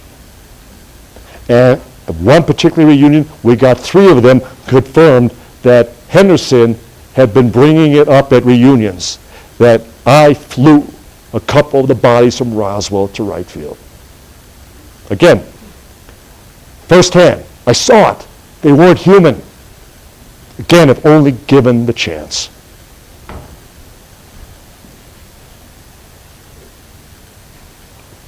Judd Roberts was a minority owner at KGFL, the radio station. He was one of the reporters that went up to the ranch where Brazo supervised. And they grabbed him to bring him back. And they held him out at the home of the station's owner, Walt Whitmore. They did a wire recording with Brazo that evening, in which Brazo described the little man. Because at a site separate from the debris field, and as the days would pass before Brazo came into Roswell to actually report this, and circling birds would typically give away, especially after a lightning storm, a downed cow or sheep. Well, as one of the witnesses said, as he pointed to the bluff that we stood atop, this is where Mac found something else. And from all the other witnesses, including, there were a number of young boys, including his son Vernon, who were with him, that there were 2 bodies atop that bluff, about 2.5 miles southeast of the debris field. And so Roberts was then a witness to Brazo's testimony about the bodies and the fact that they weren't green. Now, what became of that wire recording? Again, they had no authority. First Amendment, the press, the military confiscated it. As they kidnapped Roswell outside the radio station, they also ransacked the radio station and made sure they had everything concerning the incident in hand, and specifically that wire recording. Wouldn't we love to hear that? But again, Roberts was a witness to that very fact. Sorry for the quality of the picture, but it does demonstrate they do date back to that time. It's the daughter of Dan Dwyer, who was a crew chief at the fire department in Roswell. Her name is Frankie Rowe. Frankie happened to have her tonsils out just a week before. And so she stopped at the firehouse after she had a post-examination from her doctor. And her dad wasn't there, because he was out at the impact site with Ed Reeves checking out the rumors, the story about this saucer. And it was State Police Officer Robert Scroggins who, on his way home to Hobbs, which was east of Roswell, brought in a piece of the memory material. The material that you could crumble, you could crease, you could fold. Everything you placed it down, it would unfurl, would unravel. It would flow like waters. It would smooth out to its original shape and size. So Frankie got to hold a piece of it. And she described it as like quicksilver, that no matter what you did to it, it literally flowed, it would flow between your fingers. Just imagine a piece of metal doing that. And yet that's what all the witnesses described. Well, what Frankie would then find herself in, I'm just going to jump ahead here. That's First Lieutenant Arthur Philbin. He was a 20-year New York State police officer. He was with the 390th Air Transport Air Service Squadron. He was in charge of base security, and he was the one with a number of other non-commissioned officers were systematically going through Roswell, and they were strong-arming civilians into their silence. And Frankie Rowe and her sister Dory were witness to their mother alone in the kitchen. Her father was still at the firehouse. And it wasn't a knock on the door. They came right in. They entered the house, and it was Philbin. And they heard the commotion out in the kitchen, and the mother kept yelling, "Girls, stay in the bedroom." And they were getting ready to crawl under the bed, and all at once the door swings wide open. And there's this 250-pound, 6'4" tall man with the baton. "Frankie, if you ever say another word about what you saw at the firehouse, we will take you out into the desert and they will never find you again." It was something that she lived with the rest of her life, and especially his strong Brooklyn accent. So everything about Philbin checked out. And then we did a lineup where we sent Frankie 10 pictures. That was the one she picked out. So even after we had nailed him, she still singled him out. He was the one. So Frankie's gone now 5 years. And it was just a year before she died. She calls me up one Sunday afternoon, and she goes, "Don, I just did something terrible." Her husband, James, had just passed away. They lived in Portales, about an hour northeast of Roswell. She had returned back to Roswell. She was on a mini ranch, a few livestock and some horses and things, but that's what she did. She loved it. But she said, "I had a phone call. Someone told me that they were on their way back to Arizona, passing through New Mexico, and they wanted to stop by. They needed to see me. And I can't believe I did this. I said, I'll be home. So that would be fine.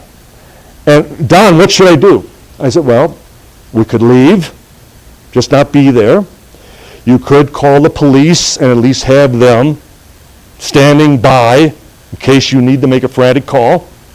Or, let's see who it is. Well, she was brave enough to choose the latter. So, an hour or so later, this gentleman arrives. And he approaches, and Frankie just very coyly cracks the door. And he goes, Mrs. Rowe, you don't know me, but I think you know my father. I think you would remember my father. He's not alive. He died over 30 years ago. But I hope you realize he didn't mean anything personally. He was just following orders. Well, that didn't work in Nuremberg. But nonetheless, that was what he said. He was following orders. But he was a devout Catholic. He was a religious man, and he would never have hurt a hair on your head. And his name was Arthur Philbin.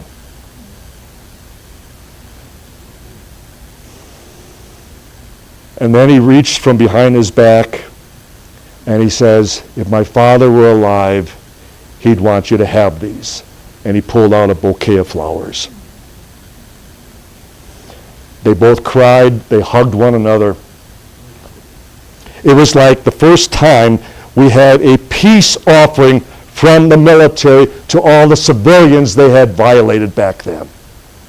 So it was a wonderful, and I'm glad Frankie was brave enough to do that. I mean, if she would have left, we'd never, and his son, his name is James. I talked to him. Obviously, I would talk to him. And he verified the whole thing. And I got a lot more information about his dad, and how his dad would talk about how guilty he felt about this, that right up to the time he died, that he was an usher at church, and it was as though he was repenting himself of past sins, so to speak, and that the family felt it was because of Roswell, because he would make comments like, what I was forced to do to those people. So, again, just imagine you're a congressperson, and then you ask, who gave you those orders? Who gave you those orders to threaten children over a balloon? Let's get to the arbiters, the people responsible for all this, who are then the very people who have been deceiving all of us all these years, all these decades later. Now, granted, they're all gone. And that's another reason that I remain convinced that the powers that be have no idea where to even look. We'll be getting into that shortly, too. That we're talking to the wrong people.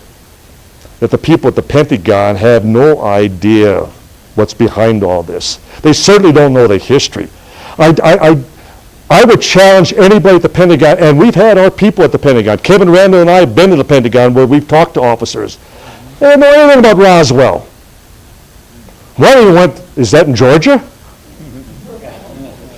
It was like I was talking to the senior, for the 50th anniversary, I was being interviewed by Time magazine, the senior science editor. And I was demonstrating the background, the training of the personnel at Roswell, and describing how many of them were involved with the Manhattan Project in 1945. And she says to me, she goes, oh, that happened in New York, didn't it? So in other words, she had no idea. And she's the senior science editor at Time magazine. She didn't know that was the atomic bomb. New York. Again, caveat emptor. Buyer beware, and especially with news, especially with information.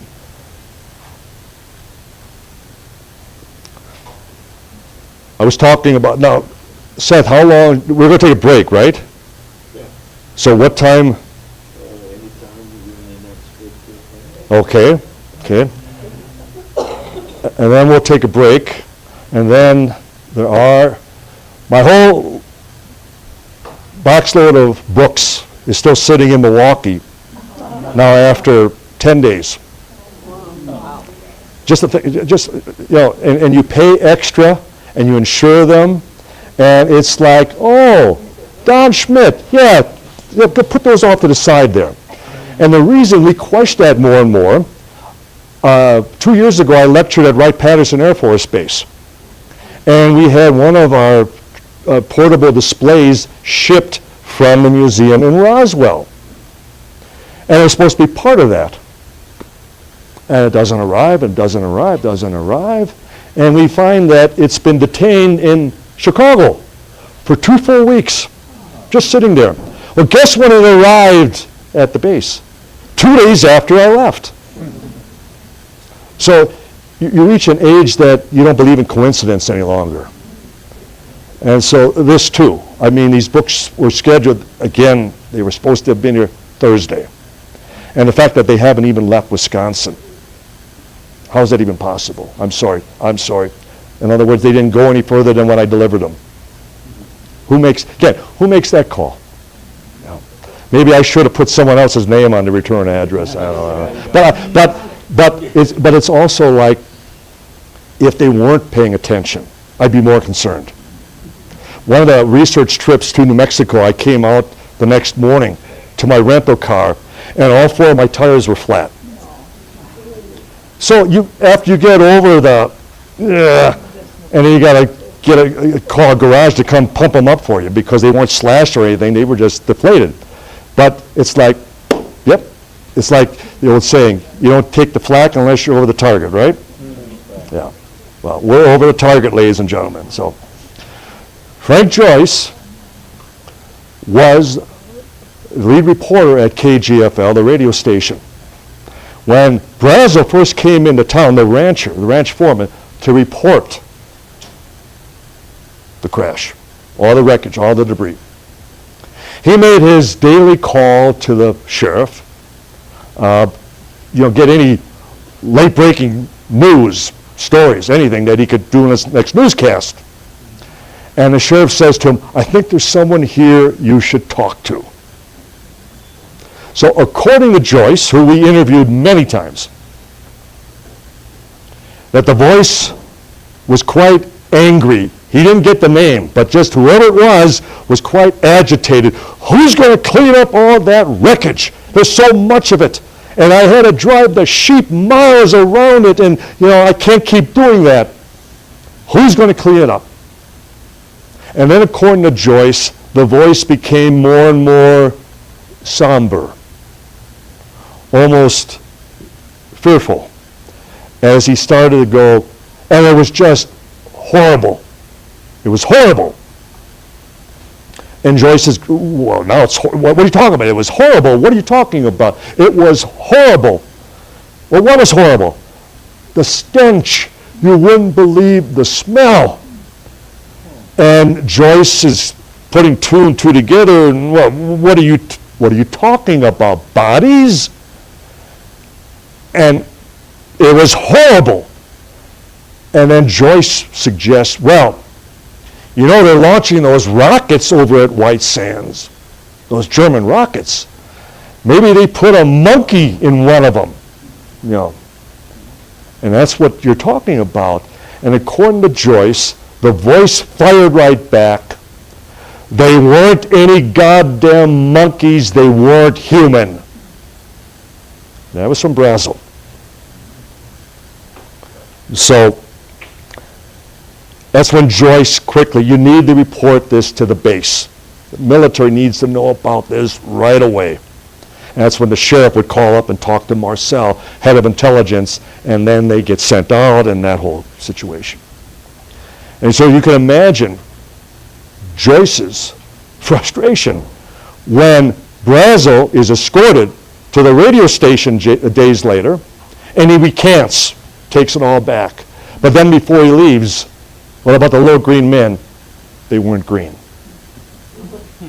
Now that's that's not the last time that Joyce would see Brazel. Joyce is arriving at the radio station the very next day. And a car pulls up. Now, one of the things we've also confirmed, we've documented, we can historically prove, there were Secret Service agents in Roswell. I can even tell you who the two were representing the president at the time of the incident. In fact, the provost marshal, we'll get into after the break, even received a letter of commendation from the Secret Service for his cooperation on that matter that happened during the summer. Car pulls up, and the driver is his boss, Walt Whitmore, owner of the radio station. Frank, get in the back seat. And in the back seat is a suit sitting there, just staring ahead. Where are we going? Frank, don't say a word. And they drove out into the desert. They went north of town. Remember when I talked earlier about the Hines house? And that's where Marcel and Cavett, they stayed the night before. They went to the debris field. It's that one-room shack. And then where that livestock shed is located, where that largest piece was stored. So the Hines house. Guess where they went? To the Hines house. And how do we know that? Because we had Joyce retrace and recreate and showed us exact, and it was that very location. And he's told to go into the shack. Now, mind you, that entire trip, not a word is said, and it's a couple-hour drive. And the suit next to him just stares ahead through the whole trip. Joyce is standing in the shed, and all at once the back door opens up, and who comes flying in as though he's been pushed? But Brazel, the ranch foreman. And he goes up to Joyce, because now they've met at the radio station, and he goes, Mr. Joyce, you're not going to tell anybody about this, are you? And Joyce says, well, not if you don't want me to. He says, well, good. We're not supposed to say another word about this. And then Brazel again turns and he starts to leave, and he turns back and he goes, you know, our lives will never be the same again. And that's when Joyce said, well, they've already changed, haven't they? And it's the last time he would see Mac Brazel. Brazel would exit. He didn't see him leave. He waited a little bit. He walked out. Joyce is standing outside the shack, and Whitmore's car pulls up again, and this time it's just him. The entire drive back to Roswell, he won't answer a question, he won't say a word. Joyce gets back to the radio station. His office has been ransacked. And you know where Frank Joyce would then spend the next year? In a mental hospital in El Paso. And Joyce talked about how he even played cards with the attendants in the hallway. And they would always remind him, don't worry, we're not going to touch you. You're not here for any other reason than you're here. So no treatment, but it was just to discredit him for the rest of his life. Oh, you were in a mental hospital for a year? You know, it's quite a resume enhancer. And then we were learning that they were doing that even with their own military personnel. What a quick way to basically discredit someone, put them in a mental hospital. So, but again, Joyce could sit there today and go over a balloon, over a spy balloon, over anything mundane, and I was treated as a civilian, as a member of the press. Now, one thing I want to tie in with Joyce and also with Judd Roberts, one of his radio partners who I'd shown earlier, who did the wire recording of Brazel. They get a phone call right after that. And it's from T.J. Slowey. You can look him up. He was vice president of the Federal Communications Commission back then. He's the vice president. And he calls up and he tells them if they broadcast another word about the incident, they will lose their license within 24 hours. Can you imagine that happening today? But yet it did. You will lose your license within 24 hours. And then who calls right up after that but their very state senator, Orrin Hatch.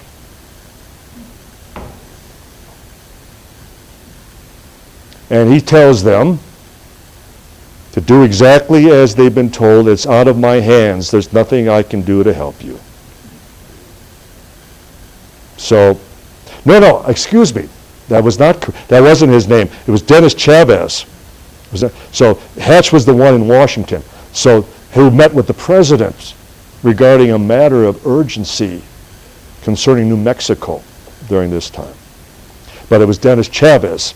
And I spoke to his aide, and his aide too said the way Chavez was basically told, do as you're ordered, do as you're told, because there's nothing you can do to help them.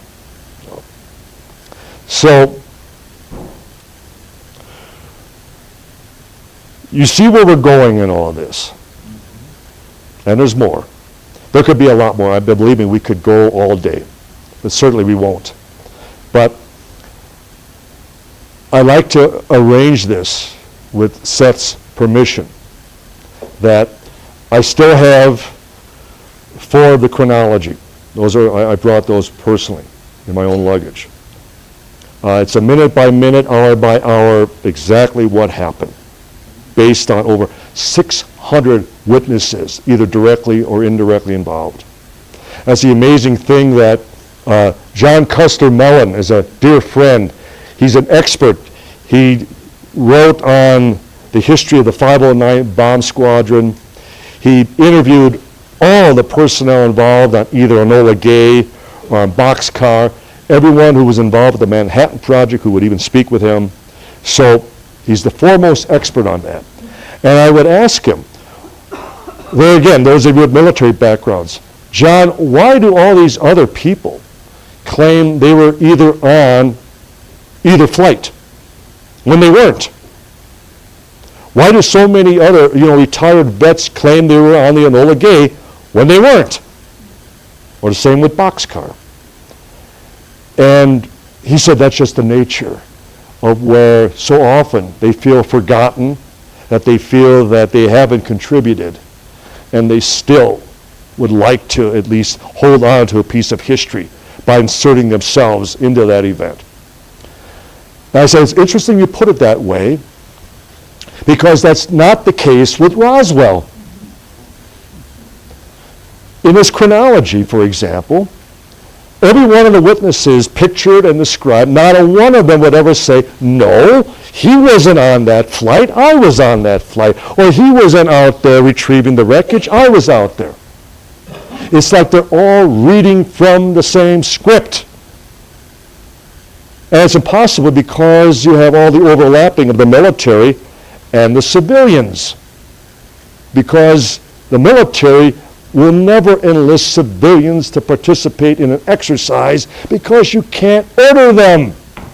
You can't instruct them to any degree and then, swear them to any oath of silence, so to speak.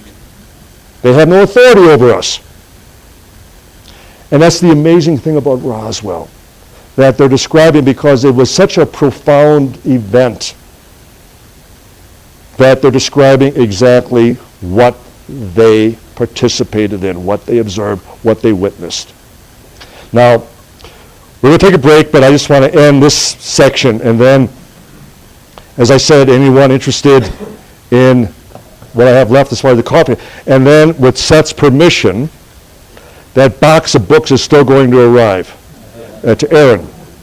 That then, if you could make them available, now granted, they won't be signed, but at least anyone who would still be interested in any of the books thereafter, that you would have them, and then, yeah. Wonderful. Well, this way we don't have to ship them around again, and who knows where they'll get lost to next time. So, but any one of us who are getting older, and it's always been that classic fallback. Well, people as they get, as they become elderly, their memories start to fail. They start to not only confuse the years, but also the decades, and they just, you can't trust the recall. And then I would point out, but what about all of us who remember November 22nd, 1963? And we remember exactly where we were. We remember exactly what we heard, and we remember exactly how we felt. And we weren't in Dealey Plaza in Dallas. Because it was profound, it was unique, it was something that left an indelible, mark in our very psyches for all time. Same could be said about 9/11. We all will remember forever. And again, we weren't in New York. And to suggest that the people that were involved in the actual recovery of a craft from, of unknown origin and crew, who actually held it in their hands, that they would ever forget that? No. That's even against medical science. Impossible. So your excuse about failed memory doesn't wash. Not for a second. So with that, how long a break? 10 to 15 minutes. Okay, and then we're going to come back, and then we're going to go quick, and then we'll do a Q&A, and we'll wrap it up. So, okay? Thank you all for your patience, and I hope I haven't been too long-winded. So, I don't know how you do it. Every time I listen to you, you get better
Testing, testing.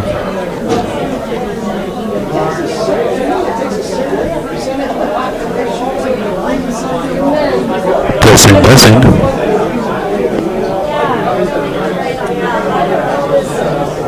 Testing, testing. And you have a nice crowd. That's great. I mean, I heard this is your biggest one, biggest crowd so far? And you said two. David Polides, a few years ago, we had like near 100. So you're the second biggest, or the biggest. Damn, next time I have to come back and I'll bring family.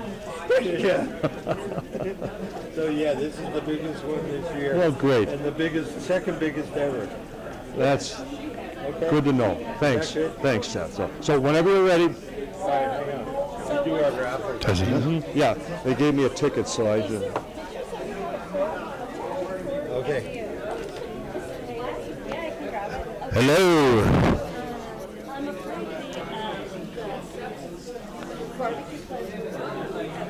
Hey, we're back. Now, this is when we give stuff away. This is the time of day we give stuff away. So take out your raffle tickets to win free merchandise.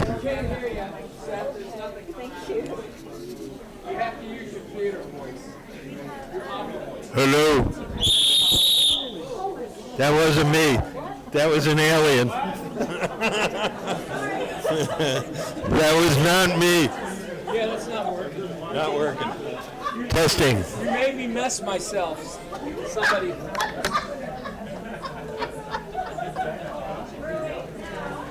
Okay, Tina.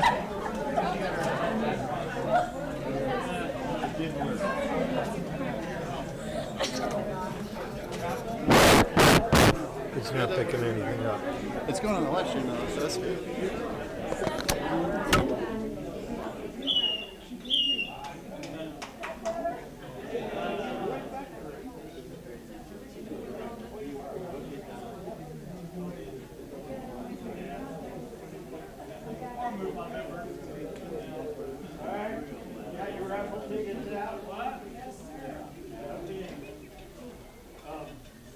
MUFON Journal from December 1976. Oh, wow. It's a collector's item. Worth more than the dollar cost.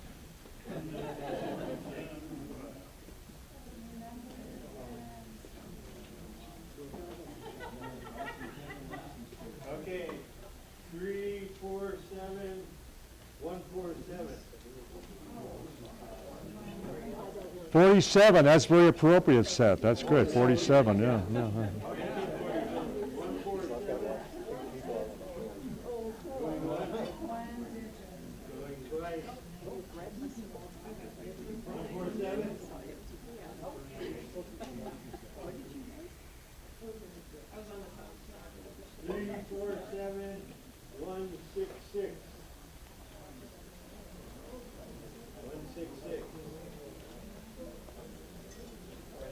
All right. Thank you. Okay, come on. Next, Tina's back. Yeah. Oh, the next one is, okay. This is cool. Halloween and Viola, Lisa Carl investigator and writer of the book. Katie Day, my former boss. My former boss, the former state director for Colorado MUFON.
And there's no signatures in here. Whoever wins this can get that signature.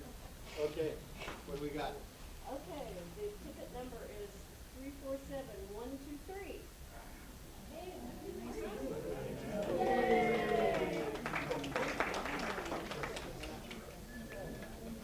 Good, thank you. And one more. Oh, we doing this too?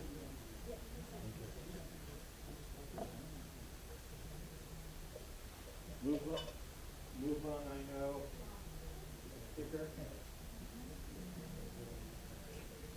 347122.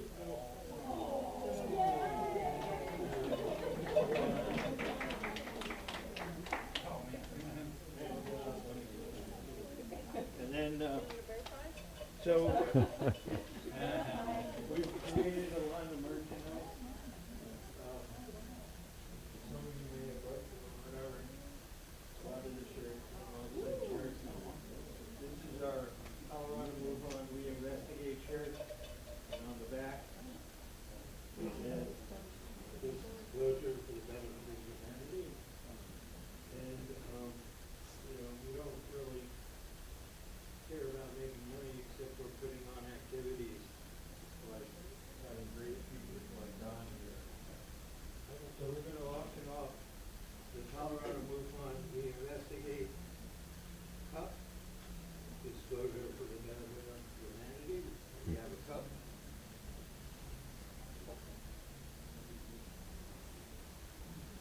Three, 4, 7, 1, 1, 5. All right.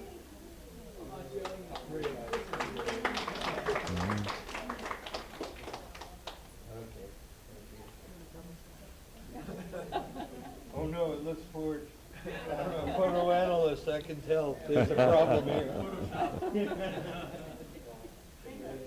Okay, Peter's going to announce our gift after dinner. So I just want to let everybody know that after the meeting is over, sometime between 4:30 and 4:45, somewhere in that time frame, we're going to be meeting for dinner. So anybody who would like to gather with us and have dinner together, we'll be meeting with Don over dinner. So if you'd like some more time with him to ask questions, or you just want to hang out with some cool people, that's the place to be.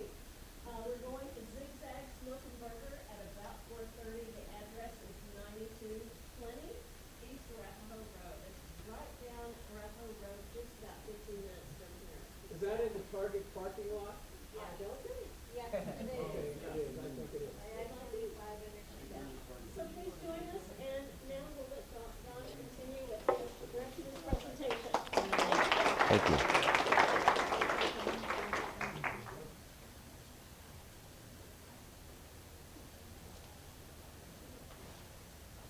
I'm not a whistleblower, so that was. So we left off with Frank Joyce.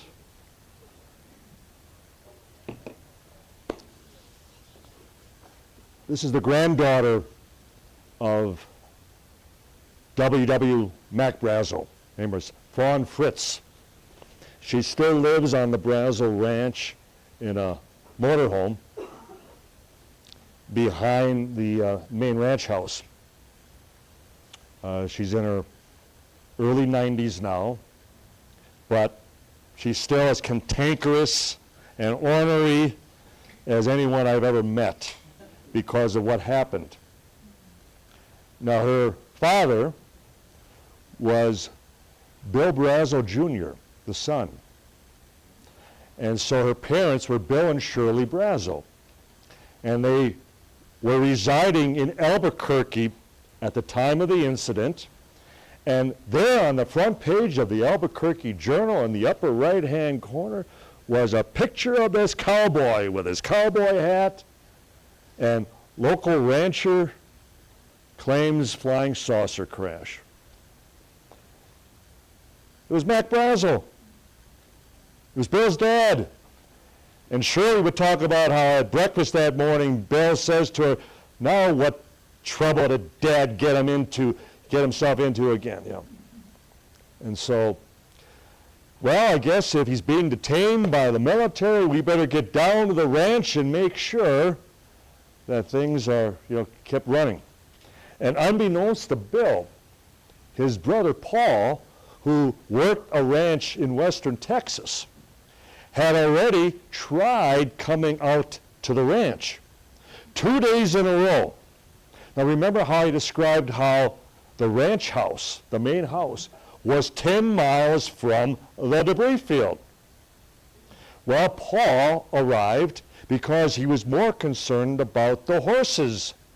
If his dad wasn't there, and there were no hired hands at that time, who would feed and water the horses? The cattle and the sheep, they're out in the pasture, they can fend for themselves, but the horses need to be tended to.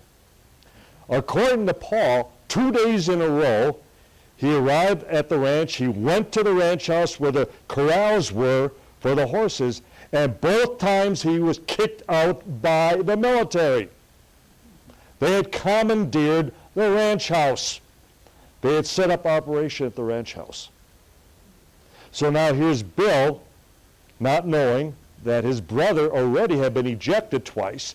We need to get down there, sweetheart, Shirley, and at least take care of the ranch till Dad gets back. Now, they arrived at the ranch after the military cleanup, which was for 3 full days. Now, remember I described how the 2 intel officers, Cabot and Marcel, filled up 2 vehicles. They returned back to the base. They had gathered and contained as much of the remaining material as they could, but they still left enough out there that it took 50 to 60 troops through the night, 3 full days to still clean up. That's how much wreckage. I can even tell you the names of the truck drivers who were driving back and forth transporting wreckage from the debris field back to the base.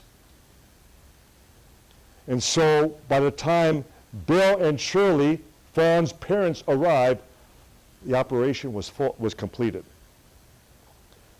Now, Bill's dad would arrive and would keep stating, better that you don't know. Whatever Bill would ask his dad, what all happened to you when you were down in Roswell, don't ask me, it's better that you don't know. So Bill would describe how after heavy rainstorms, he'd go and ride through that very location where all that debris was scattered. And pieces would start to wash up to the surface. He found enough wreckage that filled up a cigar box.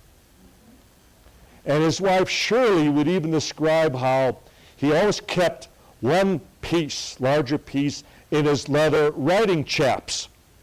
And he'd sit down to dinner in the evening, and as she would serve him, she would observe how he would sit there and he would cut on this piece, and he would try to poke his knife through it, and he'd hold his lighter up to it, and no matter what he did, he would inflict no damage at all.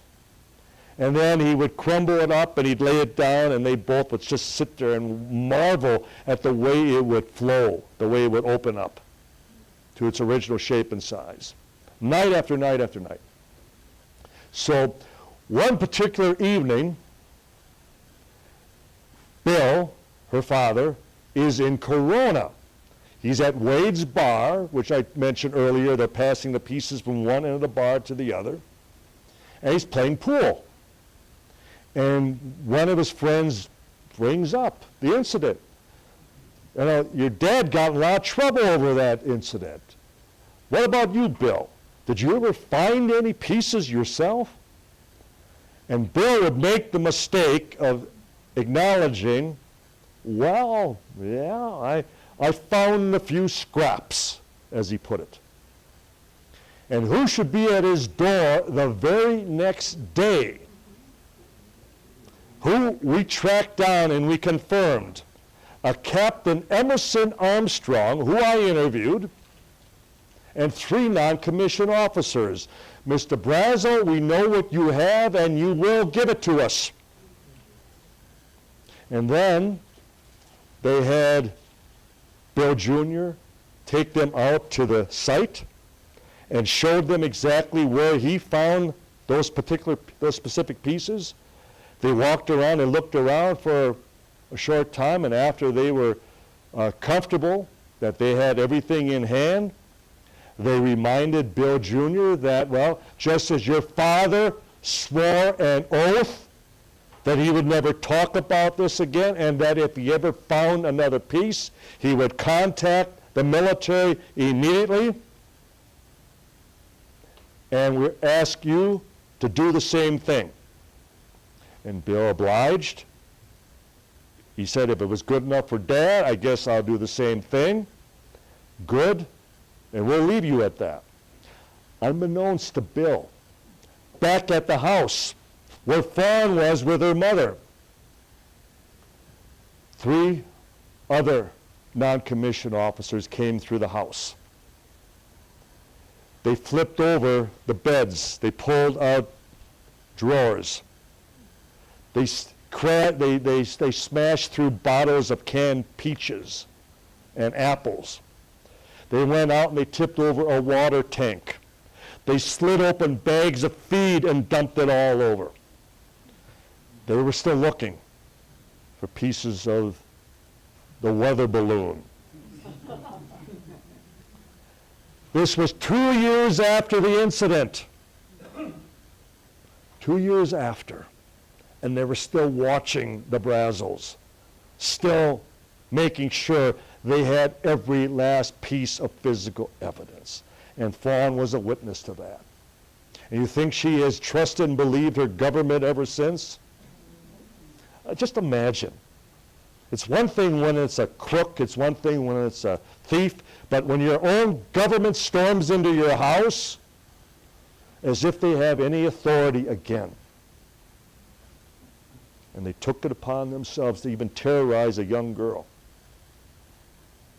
Unbelievable. Unbelievable.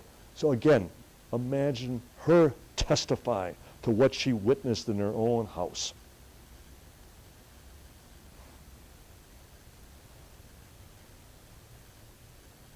Any of you recognize him? How about Pat Summerall? CBS Sports. It's his partner, Tommy Brookshire, Philadelphia Eagles. You know where he was in 1947? Roswell. He was attending high school there. He would then go on to the Military Institute at Roswell. In fact, his name is on the plaque there. Him and Roger Staubach and used to work at ABC. I'll think of it in a moment. But Brookshire told us personally, before he died, he was retired in Philadelphia, how some of the classmates, some of his high school buddies were talking about one of the welders south of town, just down from the front gate of the base. And he had a piece of this metal that even a acetylene torch wouldn't touch. And there's talk that it might be from that flying saucer that crashed north of town a few days ago. Now this again is from Tommy Brookshire. And they would go and visit the mechanic, and as it turns out, some of the GIs, some of the guys on the base, were sneaking pieces off the property and going to welders and mechanics, and whether it was sledgehammers or welding torches or so, to see if anything could inflict any damage to this material.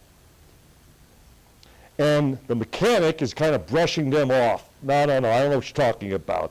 And they became enough of a pest that he finally said, well, okay, wait a minute. And he went to a workbench, he opened up a drawer, and he pulled out this piece of metal. And he goes, and this is Brookshire's description. He says, did you ever see anything like this before? And he crumbles it up in his hand, and he tosses it up in the air. And then it hangs there for a moment, and then like a falling leaf, it starts to unravel as it slowly floats to the ground.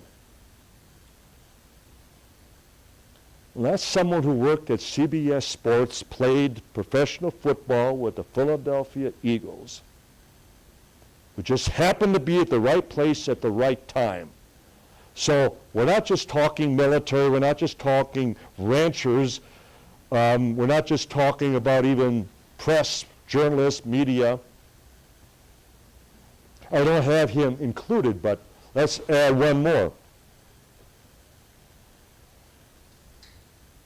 How many of you remember Dr. Edgar Mitchell? Apollo 14, MIT, PhD. Walked on the moon. You know where he went to high school? Pecos Valley, just south of Roswell at that time. He knew all of them personally.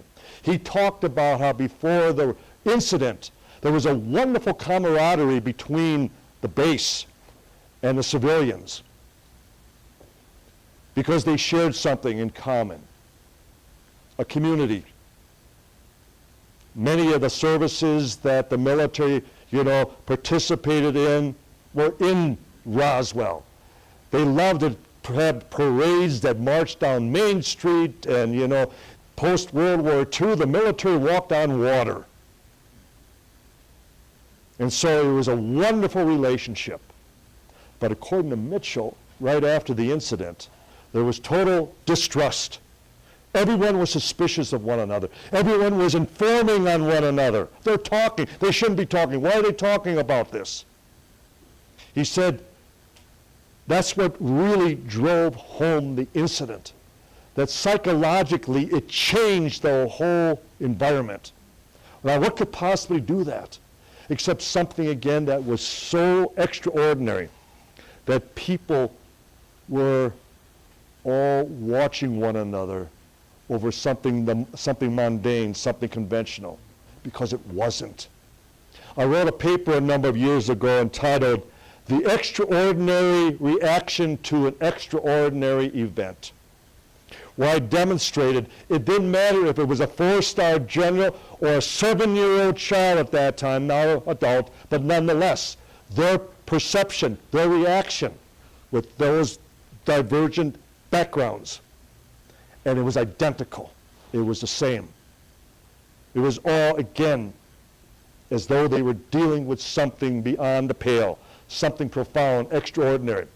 I had a psychologist approach me after a talk, and he said, I was a total skeptic until I read that article. And I went, wait a minute. Looking at it as a psychologist, I'd have to question, what event could possibly affect someone at those different levels of perception unless it was exactly what they experienced? So again, we look at this from these different vantage points, and time again, we demonstrate that this was truly something extraordinary. This was something that the highest levels of authority, they couldn't grasp. They didn't know what to do. As I joked earlier when I was signing some books, there was nothing in the Army field manual, crashed UFO, what do we do next, that type of thing. This was uncharted territory. This was new. So Mitchell wrote the foreword to one of our books, our Witness to Roswell book, which is another bestseller, and then it's option for the next movie on Roswell. And right after he did that, and I was doing all types of appearances with Mitchell, and I had been on Larry King with Mitchell. I was on Larry King 3 times. And the one time I was on with Bill Nye, the science guy, who is not a science guy at all. I mean, I'm sorry. I'm about as impressed as I would be for a homeless person. I'm sorry. And even there, I would give them more. I'd give them more credit. God, he didn't even get the balloon correct. Skyhook balloon, which was a Navy project that didn't even originate for years later. And at one point, Mitchell threatened to punch him in the nose. And here's 80-some-year-old Edgar Mitchell, who was just as tough, as any man I've ever met. And it's like, if I was sitting right there with you right now, I would punch you in the nose. Because who are you to insult you know, all those people back then. Who are you? And that's what we have to deal with. It was like when I was invited, Kevin Randall and I, when we were writing together, and we were the first pro-UFO researchers invited to speak at the annual Skeptics Conference, which happened to be at the Harvey Hotel in Dallas that particular year, by CSICOP, which at the time was the Committee for the Scientific Investigation of Claims of the Paranormal.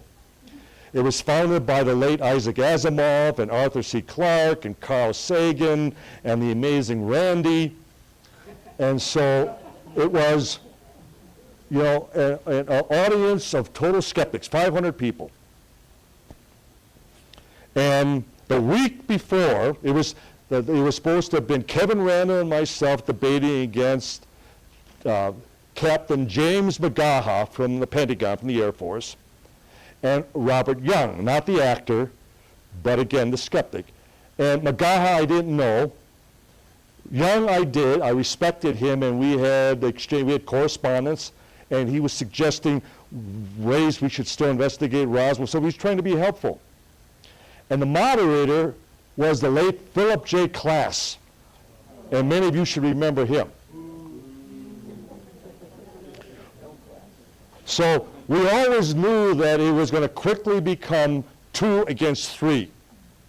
That Klass would not resist, that he would immediately, you know, start chiming in himself, even as the moderator.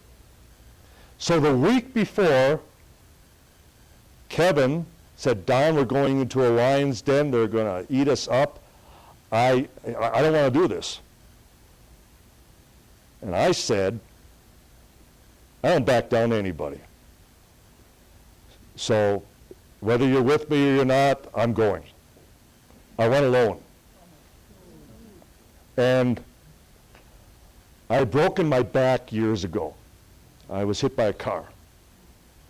And so, wouldn't you know it, that particular weekend my back would flare up. Which actually I used to my advantage because I was more ornery than I normally would be. So, the first thing I didn't appreciate was that I arrive and I'm told I'm going to be sharing a room with one of the skeptics. Well, sorry, I don't share a room with anybody except my wife. And so even Kevin Randall and I, and even Tom Carey, my partner now, we have never.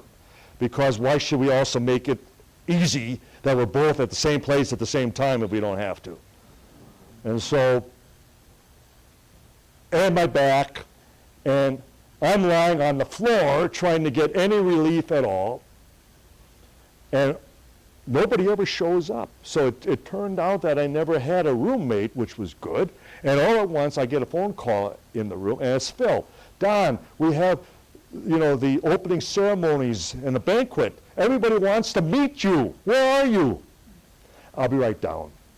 And Klass, who I did always get along with, I think there was a mutual respect because whenever he got in my face, I got right back in his. We were in Roswell together one time, and he's talking again about failed memories of elderly people. And I asked Phil, I said, well, now Phil, at what age do you feel that people start to decline? And he goes, well, around 70, around 70. And I went, well, Phil, you're 72, aren't you? So it was things like that he would just kind of always smile. And I was like, you got me again. And so even at the banquet, he's introducing me to everybody, and he's being very cordial. He likes to use that word cordial. Cordially, Phil, you know, that type of thing. So I'm becoming more and more emboldened that, okay, at least if they can treat me with respect the night before, I'll go into this, but I'm going to go on the offense immediately. I'm not going to let them back me up. I'm not going to let them, you know, make me say something in anger, for example. So the debate did quickly become 3-on-1. And the audience is even laughing at me at times. And they're jeering at me and they're saying things. And I thought, I'm going to start to go after the government more and more, because at the moment the debate was focusing on the skeptical viewpoint. So let's steer it away a little bit and let's go after the government and the cover-up, the suppression, and the intimidation and threats to the witnesses. And all at once, I said, Captain, it was Major James McGaha. He stands up and he goes, I've had enough that anyone would suggest that the United States government has ever perpetrated a cover-up in its history. Has another thing coming. And he storms off the stage. And I stand up and I yell out, 1 down, 2 to go! And the audience applauded. Audience applauded, so right, I had them turning. So what they didn't know was that sitting in the audience was a lawyer friend. Her name is Nancy Strickland, whose father just happened to be the Roswell Army Airfield Provost Marshal from 1947, who had just died a month before at Parkland Hospital in Dallas, where John F. Kennedy was pronounced dead. On his deathbed, after Kevin Randall, we had interviewed him, and he kept stating, now, this was 43 years after the incident, and Colonel Easley kept saying over and over again, I can't talk about that, I'm still sworn to secrecy. No matter what we asked him, I'm still sworn to secrecy. 43 years later, I'm still sworn to secrecy. On his deathbed, in the presence of his 2 daughters, his granddaughter brings him a gift. He's lying in bed, his granddaughter holds it to his face, and he turns away and he goes, oh, the creatures. It was a copy of our first book. And he then goes on to tell what had happened and how much he regretted never telling them that it was the president who had asked them never to talk about this again. And it was all true. It did happen. So who was in the audience during the debate? But his daughter, Nancy, who at the time was a practicing attorney, and his attending doctor, Dr. Harold Granick, who was also there at the time. And the plan was that if I ever needed help, she was going to stand up and introduce herself, and then as a lawyer who received a deathbed confession from her father, testify to the entire audience what he said. Now, they never did. She never got up. According to Dr. Granick, she tried to stand up twice during the debate, but that he pulled her down both times and said, Don's doing fine. Don's doing fine. So, very, very humbled by that. And even afterwards, even Associated Press suggested I won the debate. So, they hated me for that. But I was fine, because it continued to demonstrate that when you go into this, and in my case, I'm not speaking for myself. I'm not speaking for Tom Carey or Kevin. I'm speaking for them, who are no longer here to defend and speak for themselves. And the fact that they would still be attacked, that they would still be maligned, that they would be told over and over again, that's the only thing that's left with the skeptics. They're lying, they're lying, they're lying. Sorry. That never has won a case in a courtroom in history. Just because I say you're a liar, the onus is on you to prove I'm a liar. It's not the other way around. Remember that, and Tony and Katie would know this, that who always used the line, extraordinary claims require extraordinary evidence? Carl Sagan. He stole that. He was not the original, It was Dr. Marcello Trusi, the skeptic, who also was one of the founders of PsyCop, the group I just described. But Trusi was writing a counter article just before he died. That extraordinary skepticism requires extraordinary evidence. That if you're going to challenge me, you better damn well have the evidence to counter it. Just calling me a liar or just saying I don't believe it doesn't cut it. And then the paper was never released, but we knew about it because he gave us a wonderful supporting statement for our first Roswell book, and that was a total skeptic. So again, we do our homework, we do our research, and as a result, we always find we're on the winning side. And that's another reason that they won't play ball with us, because they know we know the truth. That's the biggest obstacle they have in all this, that the truth has to win out, and it's not going to come from the government. I'm sorry, because it never has before. Why would they start now?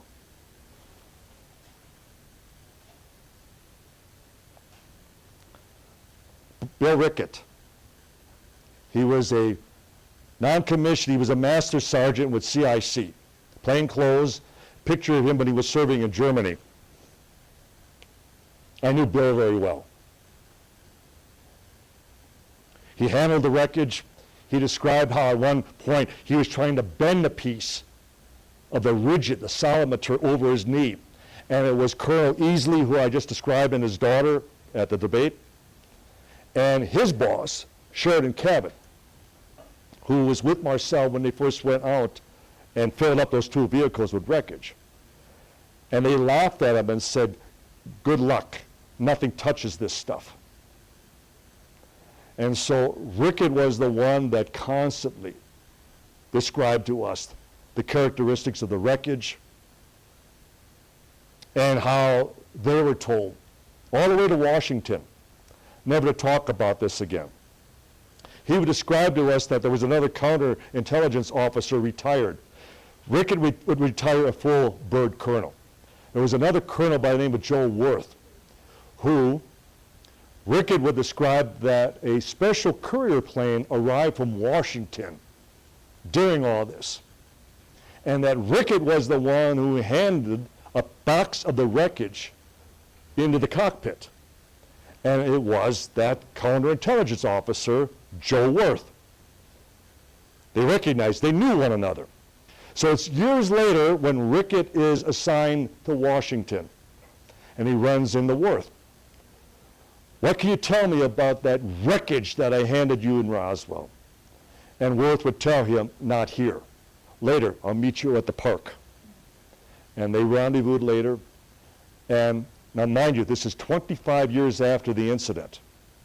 And Worth says to him, you know, Bill, we still can't cut that stuff. We can't figure it out. After all these years, we still have no idea what makes this wreckage, as strong as it is. And Rickett would have absolutely no reason, to fabricate such a story, lie about such a story, because again, he was a first-hand witness, because he was looking for answers himself. He himself was hoping that Colonel Worth could tell him, we finally found the on button. We finally, were able to figure out what made this thing tick, so to speak. Now, Rickett,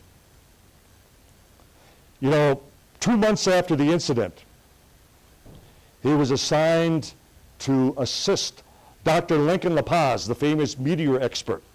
La Paz was part of the Manhattan Project, which wasn't in New York. And he also was part of, later he would be part of the green fireball phenomenon around 1950 in New Mexico. But even before that, the Japanese flew. How many know that the Japanese were launching balloon bombs from the Pacific in the United States? Well, Rickett and La Paz were part of that as well. So Rickett is assisting La Paz for 3 weeks in the field. And people always ask me, well, Don, was there an attempt at rescue? Were there sightings out in that ranch area days and weeks thereafter? And they were learning, in re-interviewing all the ranchers, that they were observing, they were describing hovering craft that were projecting beams of light down throughout that region for weeks thereafter. And there were no helicopters out in that area at the time. Helicopters weren't even, they were mostly on the drawing board still at that time.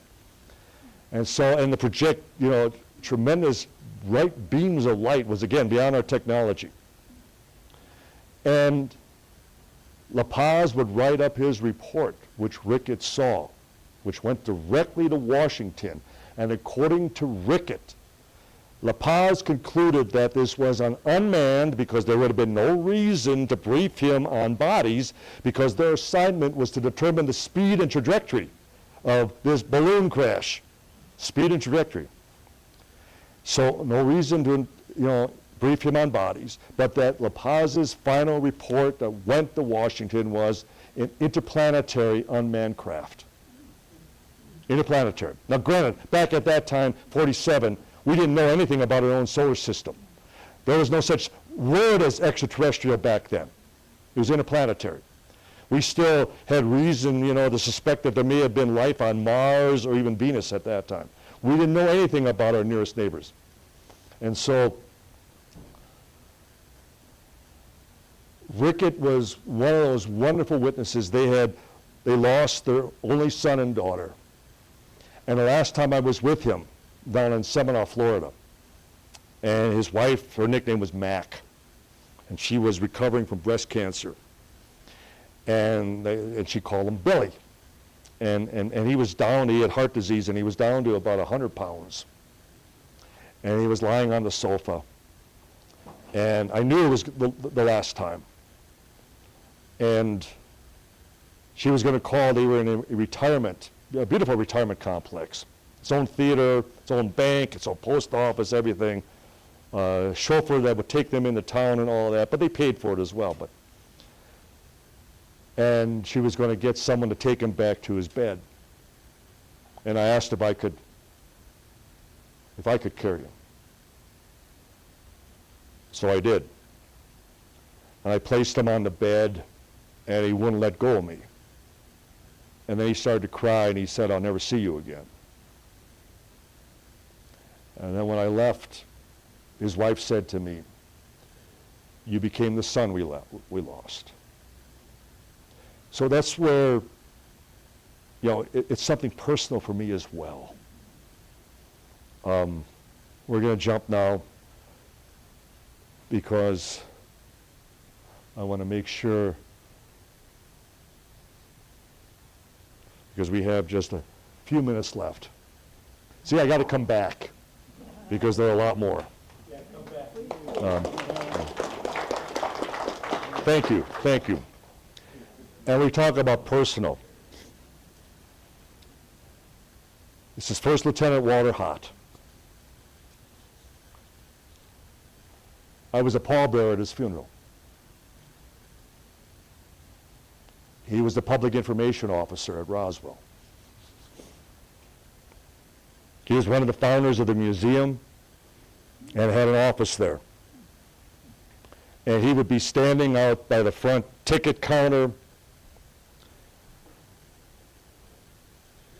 chatting with the visitors, and I would come by on one of my visits to Roswell, and I'd say to the people, "Would any of you be interested in meeting Walter Hott?"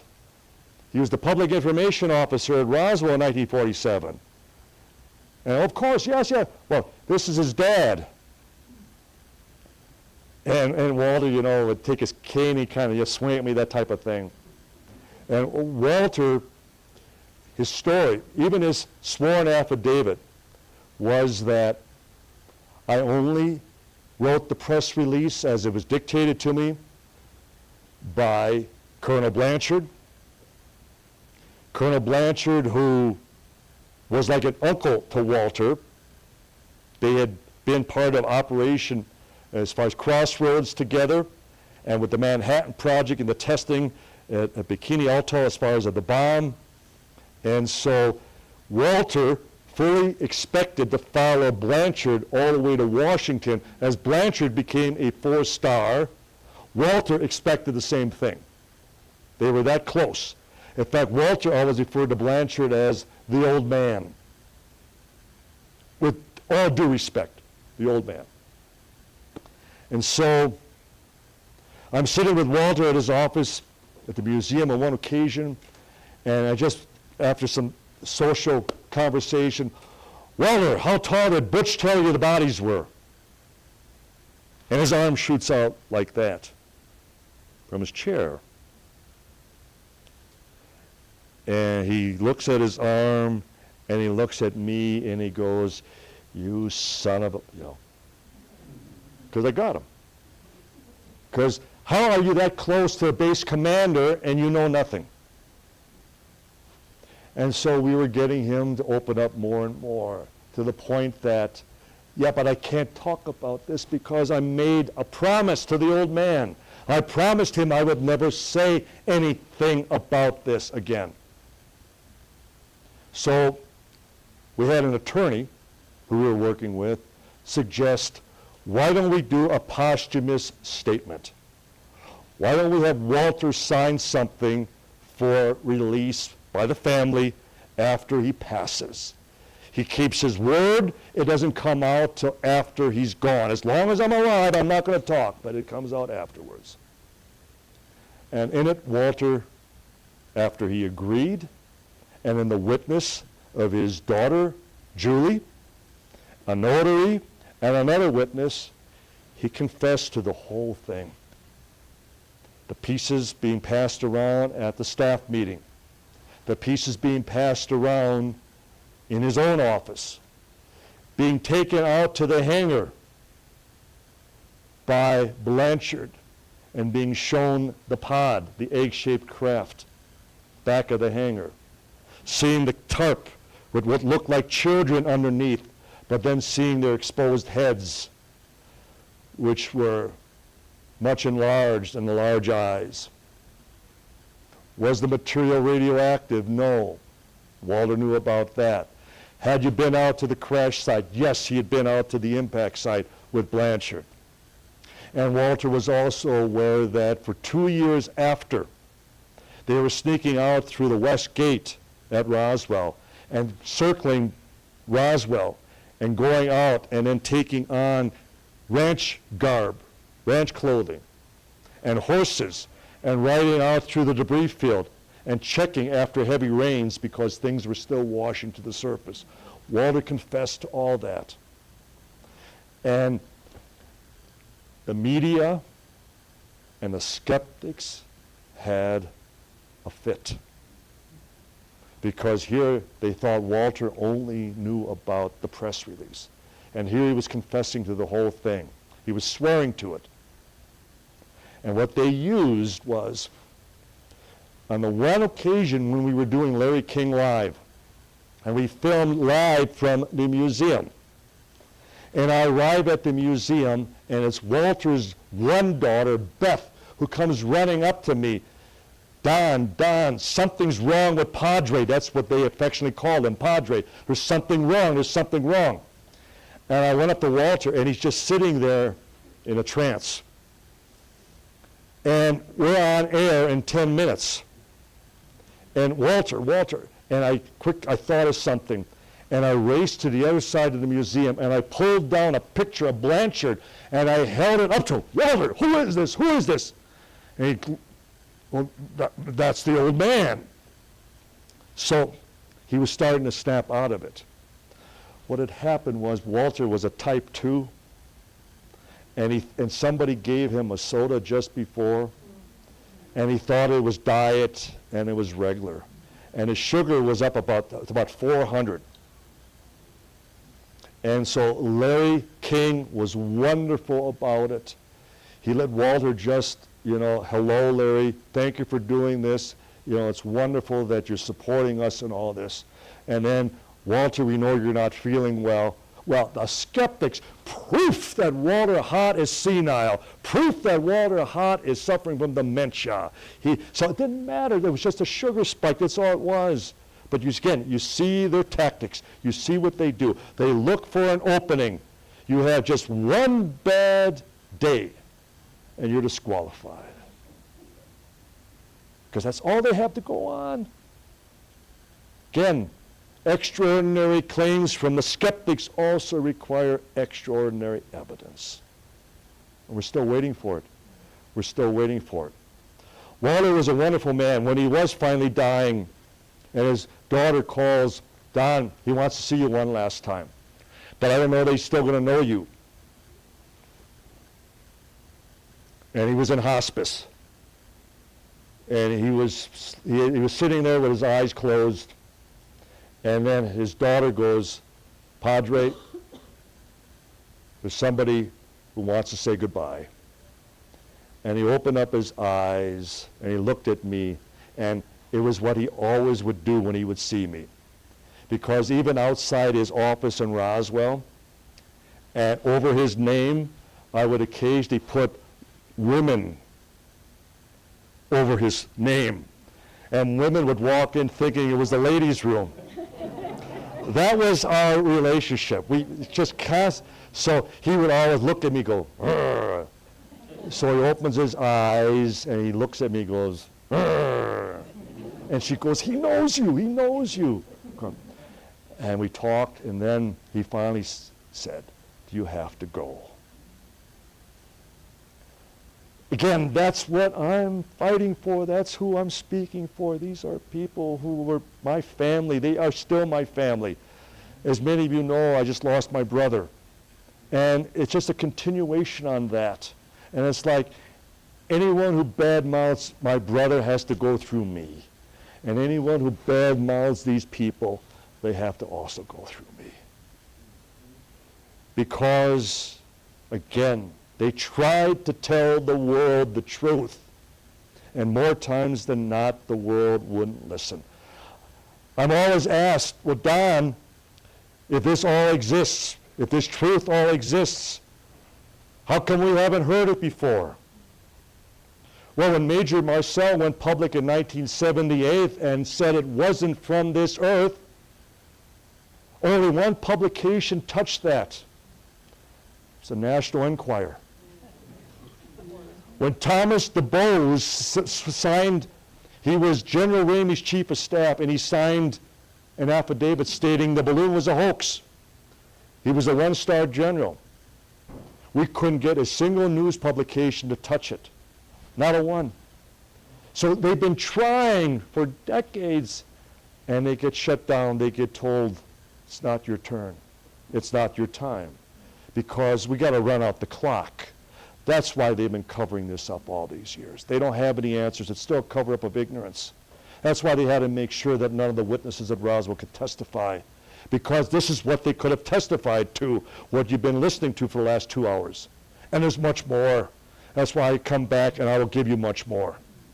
That's what I would only envision as I would ask you. Imagine any one of these people today testifying in Washington and saying, I held it in my hands and it wasn't from this earth. Game over. Game over. So, ladies and gentlemen, I applaud you. I thank you for being here today. It's been a long afternoon. It's a lot for you to assimilate. But that's how big Roswell is. It's still the granddaddy of them all for a reason. Because we're talking hundreds and hundreds of witnesses. And next time, we'll get into the real good whistleblowers. This is just the beginning. So, with that, I thank all of you. Thank you.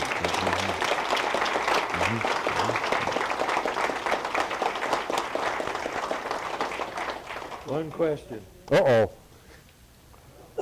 Whoever comes to dinner, will you talk about the movie Disclosure Day and Spielberg Yes, and the yes. advisory capacity Yes. that you Yeah. guys had with Close Encounters Close Encounters. with Dr. Heineck, and then what happened with the Roswell movie, and what happened. Yeah, so come out to dinner yeah. and visit with So, yeah, we've had a long-standing relationship with Spielberg. So, well, a couple more questions. yeah, I guess. quickly. Yeah. Okay, first off, we did see the movie last night, and we both kind of teared up whenever we came to the fort where they were releasing everything. Mm-hmm. I mean, just wishing that. Without giving anything away for the rest of the, yeah. question I have is the materials. Is there possibly people still out there that have some of it? And have they figured out what type of material it is? No, They have not. no. And it all comes down to, it was like we had a metallurgist who worked at the University of Florida in Miami, and he was assigned to a project at the University of Illinois in Chicago in 1985. And the Air Force came in with these wooden cases, plunked them down on the desk and said, we'll be back in a week, we want a full report. What is this stuff? And the metallurgist described how at even the molecular level, under an electronic microscope, he said this material was perfect. There wasn't the slightest burr or imperfection. It was just, and the first reaction was, my God, heaven help us if this isn't ours. And then he described how they took a larger piece and they suspended it in a firing chamber. And they fired an 85 caliber shell into it. And he said it was like a tennis ball hitting a blanket on a wash line. It sprang forward, and then it came back, and the shell just dropped off of it.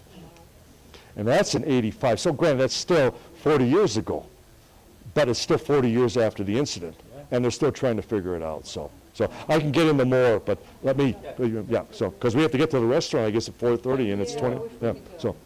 Marcello Truzzi came Yes. to the first remote viewing conference in 1999. Uh-huh. And when Irva was just being formed. I loved him. He's a wonderful, I am sorry I ever formed Psychops. I apologize. Yes, yes. It was not what it was supposed to Not be. what he intended.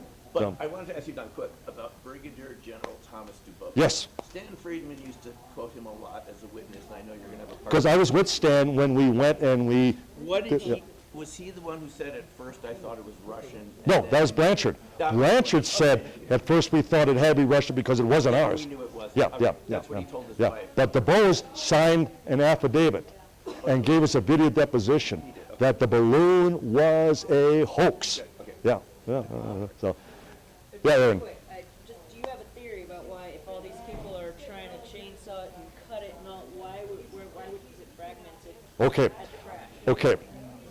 Quickly, how did it break up? If it was that nearly indestructible, how did it break up? We would all agree that our technology back in 47 was maybe down here. And even what I described, trying to cut it, engineers at the base described how they took a 16-pound sledgehammer and they were pounding on it and not even a scratch. That's rather primitive testing when you think about it. A sledgehammer, and they're trying to cut it with a buck knife and they're trying to burn it and that type of thing. But we don't know what lasers or other such techniques, even a diamond drill, effect it may have on it. But nonetheless, anything that is manufactured has to be malleable. If you align molecules that form certain alloys, if you can put them together, you can also pull them apart. Everything has a fracture point. Everything has a stress point. And whatever happened, it reached that fracture point. Now, it may be way beyond ours, but nonetheless, whatever caused it to break up, it reached that critical mass point. So, and it's just that we don't know what that was. We don't know if it was a direct hit from a lightning bolt. We don't know if it was a internal malfunction. And we've never had anyone suggesting. I was talking to Mike last night about even radar, because that's been suggested, that because of all the radar frequencies, merging over that area back in 47. Or possibly by design as part of the gifting field theory? I didn't quite hear. A part of the by design to be part of the gifting field theory, where there's like the crashes are gifted to us to develop technology. No, I don't believe that it had, and again, it was high desert, and the only thing that we have been confirmed is the weather, as far as, and it was a mid-air explosion. That's a point I should have emphasized, that it was not a crash, it was not an import. That's why it rained debris that covered an area almost a mile long. So even Marcel, when they first arrived at the site, that was the first thing they observed, that, my God, it had to be a mid-air. So, Did you ever meet yeah. Marcel's grandson? John Marcel, the grandson? No, it was a son. The grandson Jesse of Jesse Marcel. Oh, yeah, I know, just the third. Yeah. Okay, and Yeah. have you seen and handled the metal and the different debris that his family has or anything? It's nothing. The fact that, no, they're only talking that when we did the series on history, about history's greatest mysteries, Yeah. and it was the late Calvin Parker of the Pascagoula incident that told us originally that Jesse Sr. had contacted him.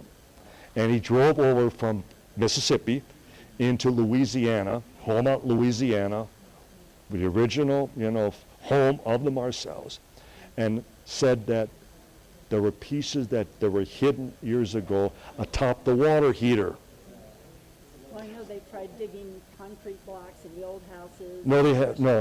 They didn't That, find it that, that's, out. and if anybody's claiming that right now, again, it's not happening. We've talked about that. The problem with the old patio is that they built a family room over it. And even the Prince of Liechtenstein, Hans Adam, has offered to pay for a whole new house. And the owners want nothing to do with it. So, we gotta go to dinner. So, but no, as far as anybody Well, I have, met the grandson in Spokane, Washington. I- And he brought in a strip of metal. Yeah. And out of that, we did a 3D design. And then we did sections of it in a copper bracelet Right. and everything. That's what I've got. Oh. Is from that metal that Right. I held. right.